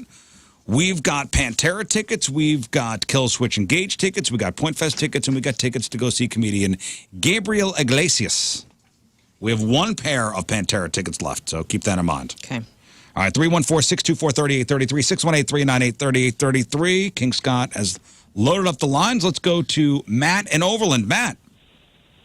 Hey, happy birthday, Riz. Did you hear that King Scott got the key to Overland today? Absolutely. Yep. Congratulations, awesome. King Scott. Yep. Matt is one of your people. Yes, he is. It's my awesome neighbor, Matt. All right, Matt. On a trampoline I'm proud. Let's go Gay Bar Steakhouse. All right, Matt, let's keep the Overland, Missouri hot streak alive. Good luck. Let's do it. Buzz in Marysville, Washington. Buzz in. Oh, that's the Gay Bar. That's Steakhouse. 0 for 1. Next. The Iguana Grill and Cantina in Rehoboth Beach, Delaware. You say that one again.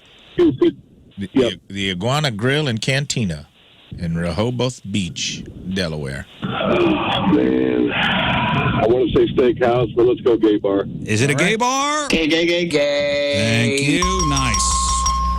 Okay, Rafe, please wait for the buzzer. Thank you. I apologize. And it comes down to this. The Palace in Milford, Delaware. The Palace in Milford, Delaware. Go steakhouse. Show me steakhouse. Yeah, baby. Streak is alive. Yeah, baby. All right, what do you want, Matt? I am snagging those last set of Pantera tickets. You got him. All right, buddy. Congratulations. All right, let's go to Steven in Highland. Good morning, Steven. Good morning. All right, Steven, here we go. Overland versus Highland. Interesting. Stephen, good luck. Eagle Houston in Houston, Texas. Eagle Houston in Houston, Texas. Steakhouse. Gay. Oh, that is okay. Gay bar. Next. Caca. Dirty Dan Harris's in Bellingham, Washington. Dirty Dan Harris's. Go steakhouse. Show me steakhouse. Okay. Yes. Wow, this man knows his steakhouse and his neighbors. We'll see. Okay. Comes down to this. We'll see what he knows. Remember, right you now. have a Learn Lifeline if you need it. If you want it. Montana Meat Company in Las Vegas, Nevada. Montana Meat Company. Do what you got, Lauren. That is a gay bar. Show me gay bar. Damn it. Bye, Steven. Meat company. I was thinking like. Well, yes, we know. It's Vegas. It's meat. It's awesome. Yes. That's why that was difficult, that one. Chris in Herculaneum. Good morning, Chris. Hi, energy up. All right, energy up indeed. Chris, here we go. Gay bar or steakhouse? Rustler's Roost in Phoenix, Arizona. Gay bar. Steakhouse. Next. Sidewinders Ranch in Albuquerque, New Mexico. Well, process of elimination, probably gay bar. Gay. Nice. Process of eliminating what? One or the other? I don't know. I don't know what he was talking about there. Process of elimination, I'll choose. There's only two choices. Comes down to this, Chris. Here we go. Here we go, Chris. Use that logic. Here it comes. Dallas Woodies in Dallas, Texas. Dallas Woodies in Dallas. I mean, Dallas has a lot of steaks, so let's go steakhouse. Show me steakhouse. Gay. See you later, buddy. Process of elimination, you've been eliminated. All right, 314-624-3833 or 618-398-3833. Gerald in Granite City. Good morning, Gerald. Good morning. Let's go. Let's go, baby. All right, Gerald, good luck, bud.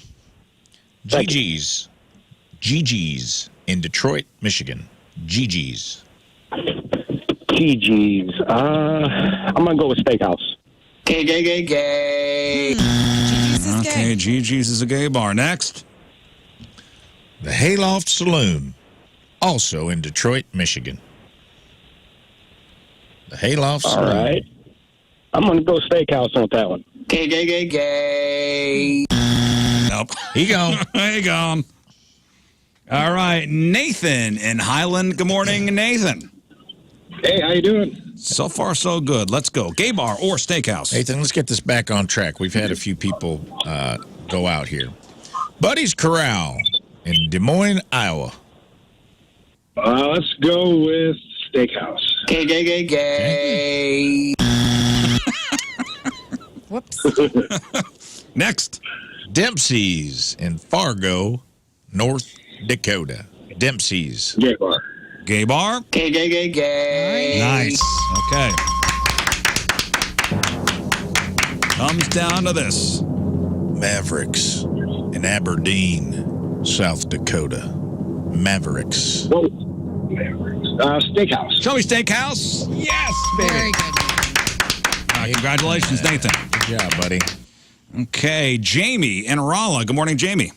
Good morning. All right, Jamie, here we go. Gay bar or steakhouse? Jamie, good luck. Club Paris in Anchorage, Alaska. Gay bar. Okay. Nope. Steakhouse. Next. Tango Sir in Chicago, Illinois. Tango Sir in Chicago, Illinois. Gay bar. Oh, I'm sorry, Jamie. Bye, Jamie. Jamie's in, Jamie's out. And we go from Jamie to Terry. Good morning, Terry. Good morning. All right, Terry. Right. Back up, Terry. Here we go. Wildfire in Chicago, Illinois. Wildfire. Steakhouse. Steakhouse, yes. Next. Wildfire in Eden Prairie, Minnesota. Wildfire. So we had Wildfire Chicago, now Wildfire Eden Prairie, Minnesota. That's right. Steakhouse. I'm sorry, say that again? Steakhouse. Yes, also a steakhouse. She didn't go for it. Hang on. She didn't go for the little ruse. All right, Michael in Park Hills. Good morning, Michael. Good morning. All right, here we go. Good luck, Michael. Jimmy Max in Renton, Washington. Jimmy Max. Let's go steakhouse. Yes, steakhouse. Next. The Pink Poodle in Crescent, Iowa. Pink Poodle, that's got to be a gay bar, right? Pink Poodle Club. What do you mean by That's that, a steakhouse. Michael? What do you That's a mean? steakhouse. I want to keep on eating at the Pink Poodle Steakhouse. Okay. Comes down to this, Michael. Michael. Cowboys in North Charleston, South Carolina. Cowboys. Still gay bar. No. Goodbye, Michael. I like it. All right, one final contestant. Let's go to. And we can't end with a These loser. are the gayest steaks in South Carolina. Victor. Good morning. All right. Birthday, Riz. Thanks, buddy. All right, here we go. Victor, final contestant. If we get a winner, let's get a winner. Come on. All right, Victor, are you ready? I'm ready. Coming at you. First one up, the Eagle in New York City, New York. The Eagle. Gay bar? Gay. Very good. Nice. Okay. 1 for 1. Coyote Sam's in Tyler, Texas. Coyote Sam's. Tyler, Texas. Steakhouse. Show me steakhouse. Yeah, baby. All right. You did it. Hang on. You did it. You did it. And that's how we play gay bar or steakhouse. Well done. Congratulations to all our winners. And to all our losers, you'll get them next time. All right, quick break. We'll come back. Rafe will read some of your emails. Mm-hmm. It is 9:04. It is Thursday. Traffic and weather. Learn coming at you. And it's brought to you by Golden Oak Lending. If you need some extra cash, Golden Oak Lending can convert your house's equity into cash in as little as 14 days. Go to goldenoaklending.com and let them cure your blues. We have an update here. Emergency vehicles on northbound 270. It looks like there's 3 of them just past 44. All lanes are open, but give them some room if you see it. Today, we'll get up to 59 degrees, sunny like you see right now. Low tonight around 40, and currently it is 47 degrees at 9:04.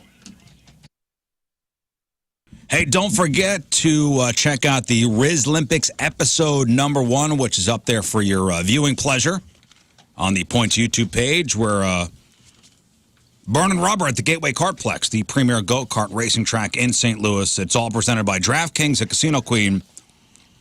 Play, stay, and dine. Visit DraftKings at CasinoQueen.com for special promotions. And a new video will be up on Monday. A new Rizlympics event number 2. We're at the Country Club for that one. Oh, yes. Uh-huh. Oh, they let us in. Yeah, we were big time in multiple events, I believe. Yeah, at Whitmore. Mm-hmm. Whitmore. All right, emails, Rizzo at 1057thepoint.com or instant feedback through the 1057 The Point mobile app. Let's get started. Let's stay with, since you just plugged the Riz Olympics, let's start with this one. I had it for later, but let's do this one.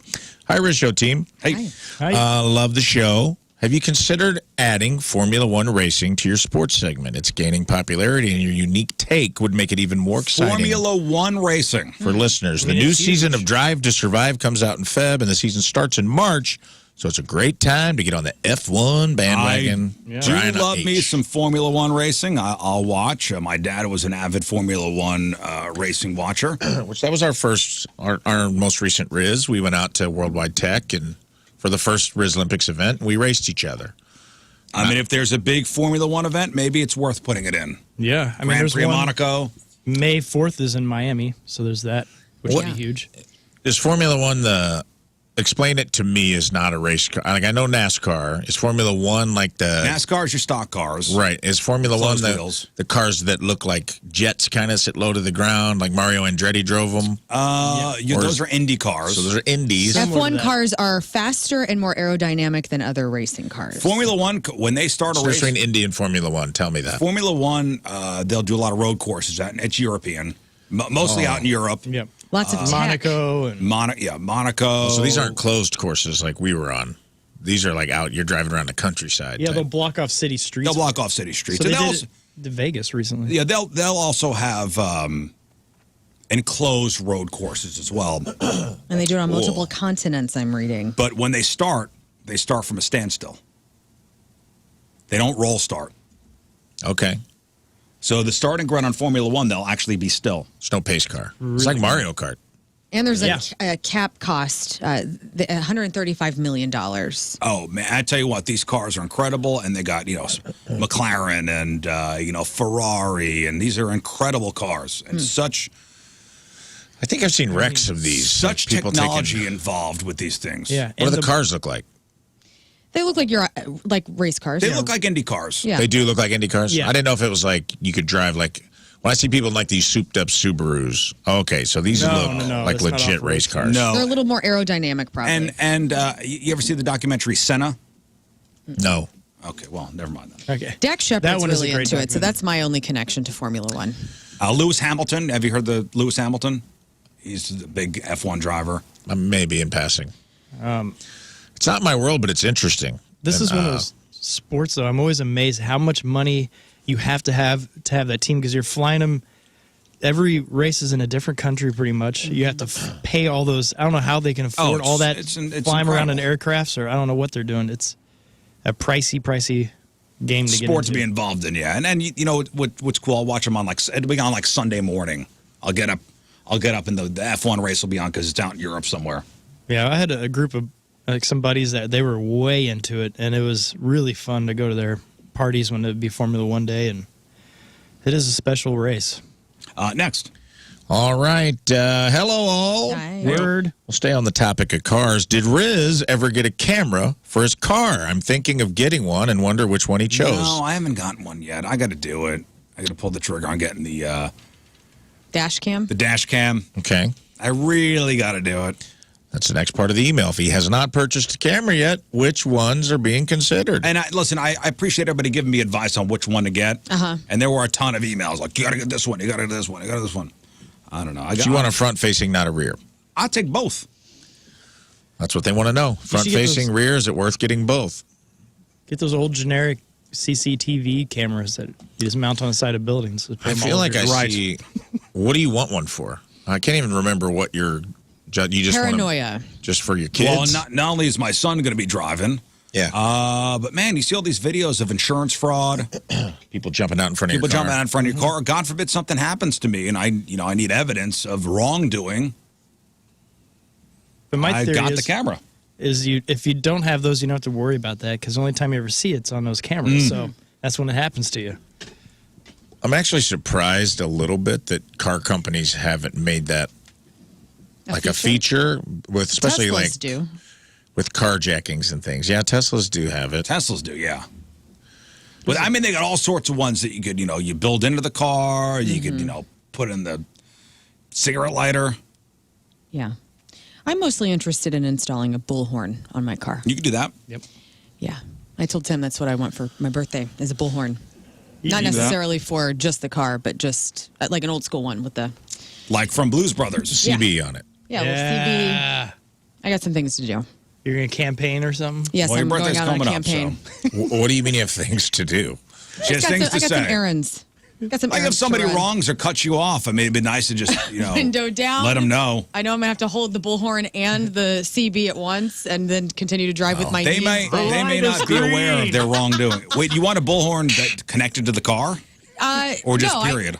I would like an old school bullhorn. Just for some things that I have to go do. Let's get you one. Yeah, no, it's my husband's on it.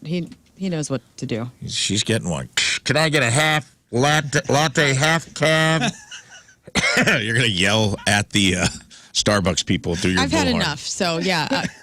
Wild lady in an Acura with a bullhorn from 75 coming at you. All right. How much do you think those things are? $200? No. What are they? $7,000. I want one that's going to hold it. We used to have one at Casey. Like $40. Oh, really? Hey. Let me see what you're looking at. Does it have the CB radio? What do you mean CB radio? Has a thing. Yes. Okay. Good. I mean, you get like, they go up to like $100. I want a nice one. Blues Brothers. You want a pink one? No. Preferably all black, matte black, to match everything else I got that. that If you I want a got good going on over 50 here. watt one, $52. Okay, we'll get you. This Thanks, is guys. sweet. Get you one. Send Tim a link. Next. There we go. Get a camera and get a bullhorn. That question's answered. Hey, crew. Hey. Todd Norris here with Truck Norris. Oh, hey. I was wondering if I could bring you guys some food from the new restaurant I opened in Ellisville. Truck Norris Twisted Eats. I've heard. I of this. drove past. Awesome. The food truck. I drove past the food truck, which was parked in Ellisville, so I'm assuming that's where the place is. Dude, he's got great food. Truck. You guys have been? Well, I know Truck Norris. Awesome. If it's anything like the food truck. So what's it called? Twisted Eats? Twisted Eats. I wonder what's the menu at Twisted Eats. Right, You're in here we go. Ellisville, gal. What's going on over there? Tachos, that's Taco nachos. tater tot nachos. Oh, yes. Wow. The future. You really hit us both right in the right down the Tater pipe tot there. nachos, egg rolls, various egg rolls, tortillas galore, sandwiches, salads. Dude. Sign me up. So where's this at? Just rolling.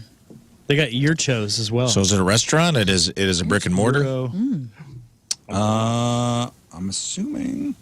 I gotta try that. That's 15856 Clayton Road. Congratulations, Todd, and the whole crew over there. I like that. Okay. It's across the street from. You know where Lifetime is? I do. It's on the Savor side, I believe. Ah. Oh, Yes. very cool. Next to that good old Domino's. Gotcha. Okay. If I'm not mistaken. Well, congratulations, guys. That's yeah. amazing. Yeah, We'll be out congrats, there. man. Looks I wonderful. would say pump the brakes on bringing us food right now because I think everyone in this room is trying to get svelte for spring, and Yeah. I don't need the temptation of tater tot nachos in my life. But I will meander to you eventually. But can we put a pin in it and have food brought sometime in mid-April Yes. or maybe May? Maybe if we plan a big walk or something the day That will after be he the- brings it Oh, in. okay. Yeah, that's not a bad idea. Also, I don't know how 9 Mile does it, but they always have food trucks there. Yeah. And my band's going to be playing our first show at 9 Mile in April. There you go. And so maybe Truck Norris can be there for that because that would be pretty What's the date fantastic. on that? I believe it's April 26th or 19th. I can't remember. I'm not in April yet. I'm Perfect. in February still. Next. Me and Riz will be at our goal weights by then and ready to ruin it all. Good morning. Hey. Meant to send this earlier, but excited to hear about Learn going to Mammoth Caves, which I believe you mentioned a couple weeks When are you ago. going to Mammoth Caves? When you going? Well, it's the biggest, the longest and biggest and most best cave system, and it's in Kentucky, you guys. And it's terrifying, and it's like 300 miles, and they've only explored so much of it, and people have died there. And I want to just go to kind of just take it in. It's a huge tourist attraction. It looks beautiful. It looks beautiful. I don't know how far in I would like to go, but I would like to experience it. And you're not far from Horse Cave as well. Oh. Said you went with, emailer says, went with family as a kid. It was awesome. If they offer any tours where you go off the path, do it. Oh. They had one for kids that involved us crawling through these little caverns in our own hard hats. Also, the books about weird deaths are very interesting. Probably not the thing you should have followed up with her if you want to get her in a hard hat. Yeah. Squirming around in the cave, but it's out there now. My mom read about Floyd Collins, and my sister was so obsessed she dressed up as him for Halloween one year. Maybe read after the trip if it makes you anxious, but my Floyd mom Collins? read them to us to make sure we didn't wander off. Must have been like Floyd Collins, a kid got lost in Mammoth Caves. Is that a thing? No, he's You an ever hear- American explorer. You ever hear the story of the guy that got stuck upside down in the cave? Yes. And he was able to still text for a few minutes. Do you know with that him? story? So he was a guy that caved. Caving was a caving Spelunker? guy.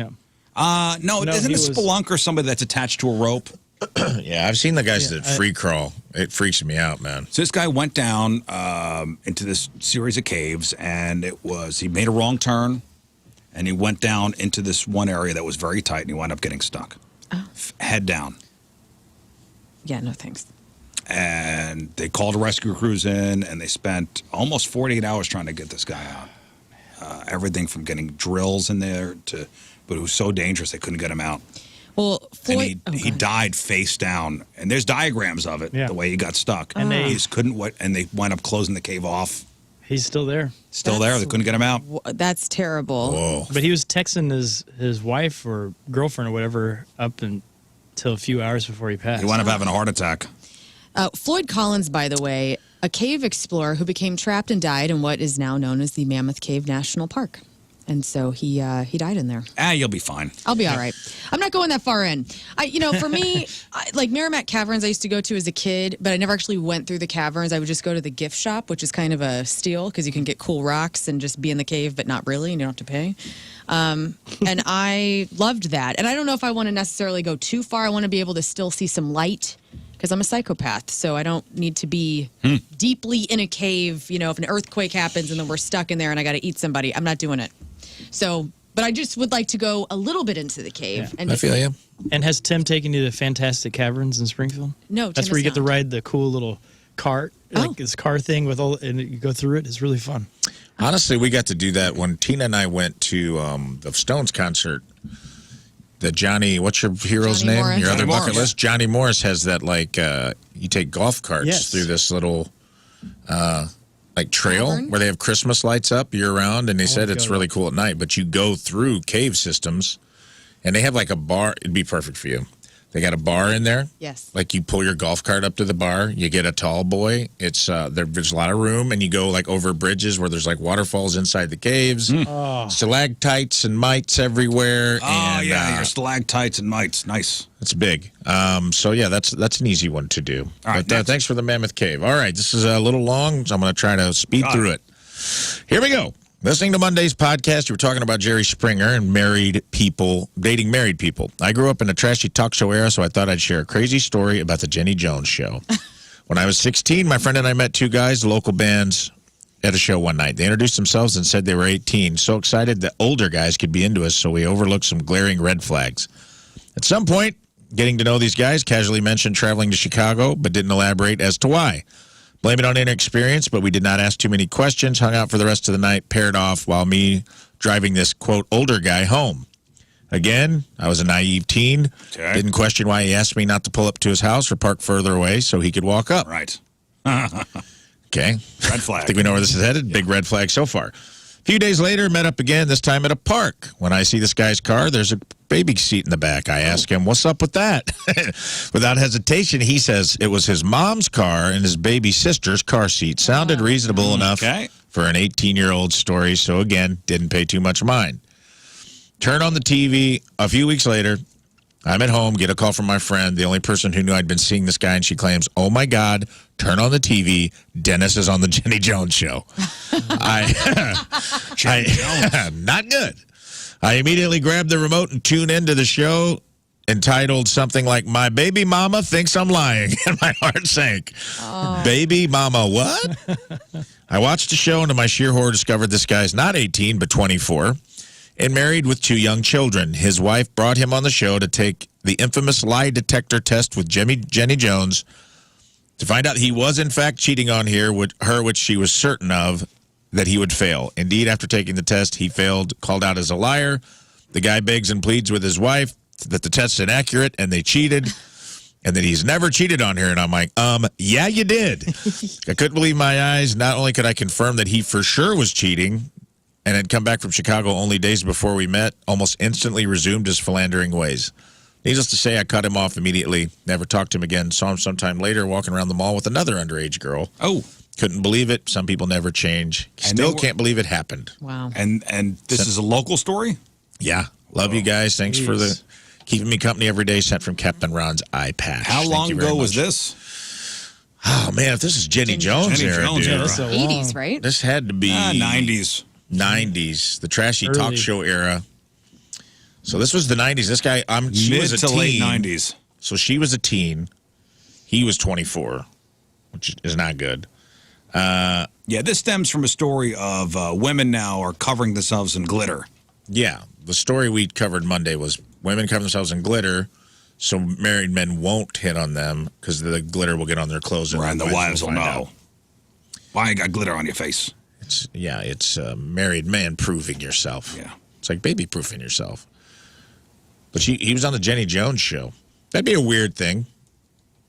You ever seen anything like that? You guys ever had a person from your past like appear on a show? I had a Catch a Predator guy.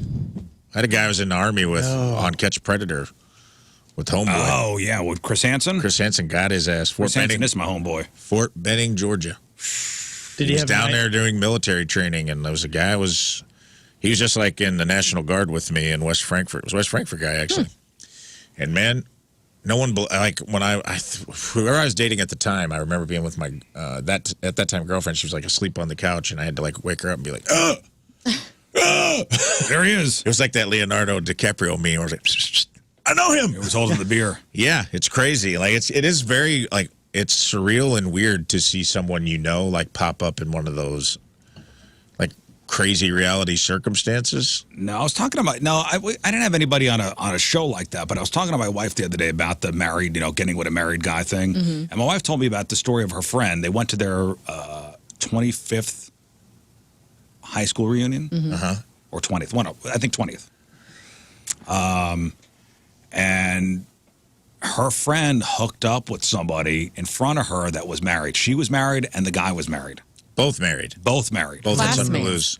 Ex-lovers, never hooked up. Never hooked up with you. Should have.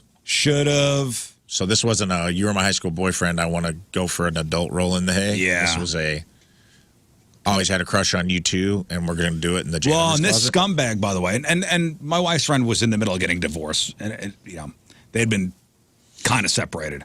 But the scumbag guy was just bragging that he just had a kid. Oh, wow. Sucks. Yeah. What a piece Want of to see how I did it? Yeah. And really set the tone for the entire night because it was just uncomfortable the entire time. Right. Did they get away with it? I think so. What was I mean, obviously your wife lives here now, so she's not going to see this guy. Were the spouses not with them? No. I mean, obviously she was getting divorced, but why wasn't his spouse with him? I don't think there were any spouses there. She's at home with a baby. Yeah, that's right. They just had a kid. That's pathetic on his part. Well, celebrate reunions. Sad guy. Sounds like a Chet to me. Sounds like a douche. Mm-hmm. Your wife doesn't play that kind of stuff either, so I'm surprised she was didn't very insert upset. herself into it. You know what? You pick and choose your battles, I guess. That's true. All right. Thank you for all your emails. Learn? Yeah. Real quick, sports. Let's Go. do it. All right, what do you got? Okay, it's brought to you by DraftKings at Casino Queen. Play, stay, dine. Visit DraftKings at CasinoQueen.com for special promotions. Guys, let's start with the Blues. The Blues are in 6th place in the Central Division, which is great. Tonight, we're in Washington. We're hitting the ice against the Capitals. Yeah. Braden Shen, this is massive. About to become the 403rd player in the NHL history to reach 1,000 games milestone today. That's great. Oh, that's awesome. Cardinals baseball. Guys, we're in Tampa for spring training. Didn't go so good yesterday. Yankees 7, Cardinals 0. In other baseball news, the Akron Rubber Ducks, the Double-A affiliate of the Cleveland Guardians, are going to play under a different name on July 11th. This could be confusing. So they're going to call themselves the Akron Cheese Salads, named after a dish that's very unique to their hometown in Ohio. The cheese salad is a side dish with lettuce, a thick slice of tomato, some radishes, black olives, and other salad favorites, topped with a mountain of shredded mozzarella cheese. What is this? This is the Rubber Ducks. The Guardians? The Rubber Ducks Okay. of the Guardians will now be the cheese salads. Okay, so And which affiliate are they? Just an Triple A. affiliate? the AAA affiliate of the Guardians, the Rubber Ducks, And now the will be cheese the cheese salads for one game. For one game, July 11th. It's confusing. Okay. On a home plate. Congratulations to Diana Taurasi, widely regarded as the greatest female basketball player ever. She's retiring from the WNBA after 20 seasons with the Phoenix Mercury. She was the first overall pick in so many drafts, and we just congratulate her on her service. Hey, speaking of AAA or minor league ball, the Savannah Bananas are coming, right? That's to a Busch. big deal. Is that sold out? I think so. I think it Yeah, it was immediately a sold out. raffle to get tickets. Oh, Yeah. really? Yes. Because that's one of those that I've Everybody been wants to go to. sent on quests. I've been asked to find tickets for that. Interesting, man. Yeah. That's a whole thing. I would like to see that. They're basically the new Globetrotters, which is they're really cool. Baseball's Globetrotters. Yeah. So really, tickets are completely sold out for that, Sold huh? out. Yes, which is awesome. I mean, St. Louis likes baseball. They like backflips in baseball. And they're funny, man. NFL news. They're reportedly no longer going to use the chain gang as its primary way to measure first downs in 2025. Starting next season, the NFL is expected to replace the first down chains with the Hawkeye virtual measurement system. Now, NFL Executive Vice President of Football Operations, Troy Vincent, he told reporters on Wednesday, that the league's proposed system would involve the football being spotted manually by on-field officials before the electronic system would determine whether or not that spot resulted in a first down. And so this system is going to require the officials to place a ball on the spot, which would not affect the outcome of the call in certain situations. Wow. So it's not in the ref's hands anymore as far as spotting the ball? The chain crew would still remain on the sidelines as a backup to the technology. I thought it said they were spotting the ball, but they were just measuring the spot virtually. Okay. So it changes nothing, essentially, except the chain gang doesn't come out. Being spotted manually on the field by on-field officials before the electronic system would determine whether So the chain gang was going away? Yes.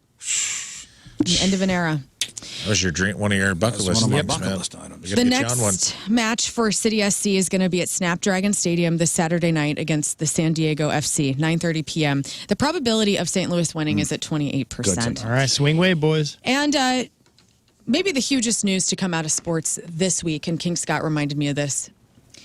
Patrick Mahomes has cut his hair.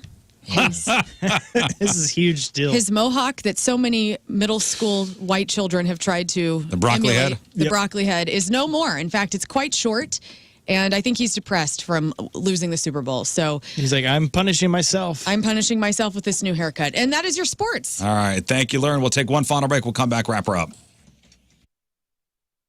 That is it for us. What a program today. I told you. Remember I said, Scott, lives will be changed at the end of the show? You by for the end sure of the show? said that. And I didn't know exactly how that was going to be changed. Of course, I was being cryptic. You're into crypto.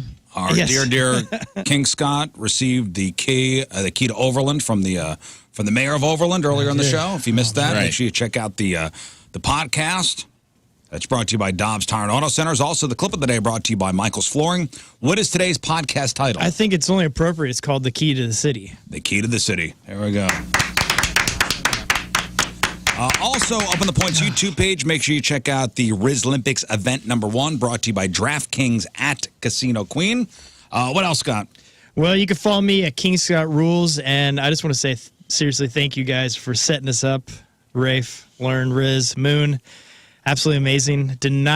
You guys don't even hint. You woke up this morning as a person without a key to a city. Yeah, I was a regular. Right. I was a regular citizen in society, and now you're going to bed. You're just a keyless fool. Yeah, and now you're going to bed as the holder of a key. Man, a king with a key. That's huge. All right, thank you, Scott. Learn. Follow us on the socials, the Riz Show socials. We did a Facebook Live of King Scott getting, brought back by his captor. So it's all up there if you missed it. Taking my on the Riz shoes Show off. Facebook page. You can also follow me at Learn versus Radio. Thanks. Rafe. No notes except there'll be extra footage of him also on GoPros as he was kidnapped. We will have the other side of all of that was a up mess. on the socials by tomorrow. Tomorrow, our good friend Libby Higgins joins us. She'll be helium this weekend. Rafe C. Memoriam Friday Fail Stories and more. That's it. Cool. We leave you with a selection from our Team Riz Remember the Day, brought to you by Hot Shot Sports Bar and Grill, celebrating 35 years of Hot Shots with a new daily featured menu item every day all February long. From Herculaneum, Alicia Rolfing is out. Yeah, Alicia! And Alicia wants to hear this song. Here it is. And we'll see you tomorrow. Bye. Roll and rock.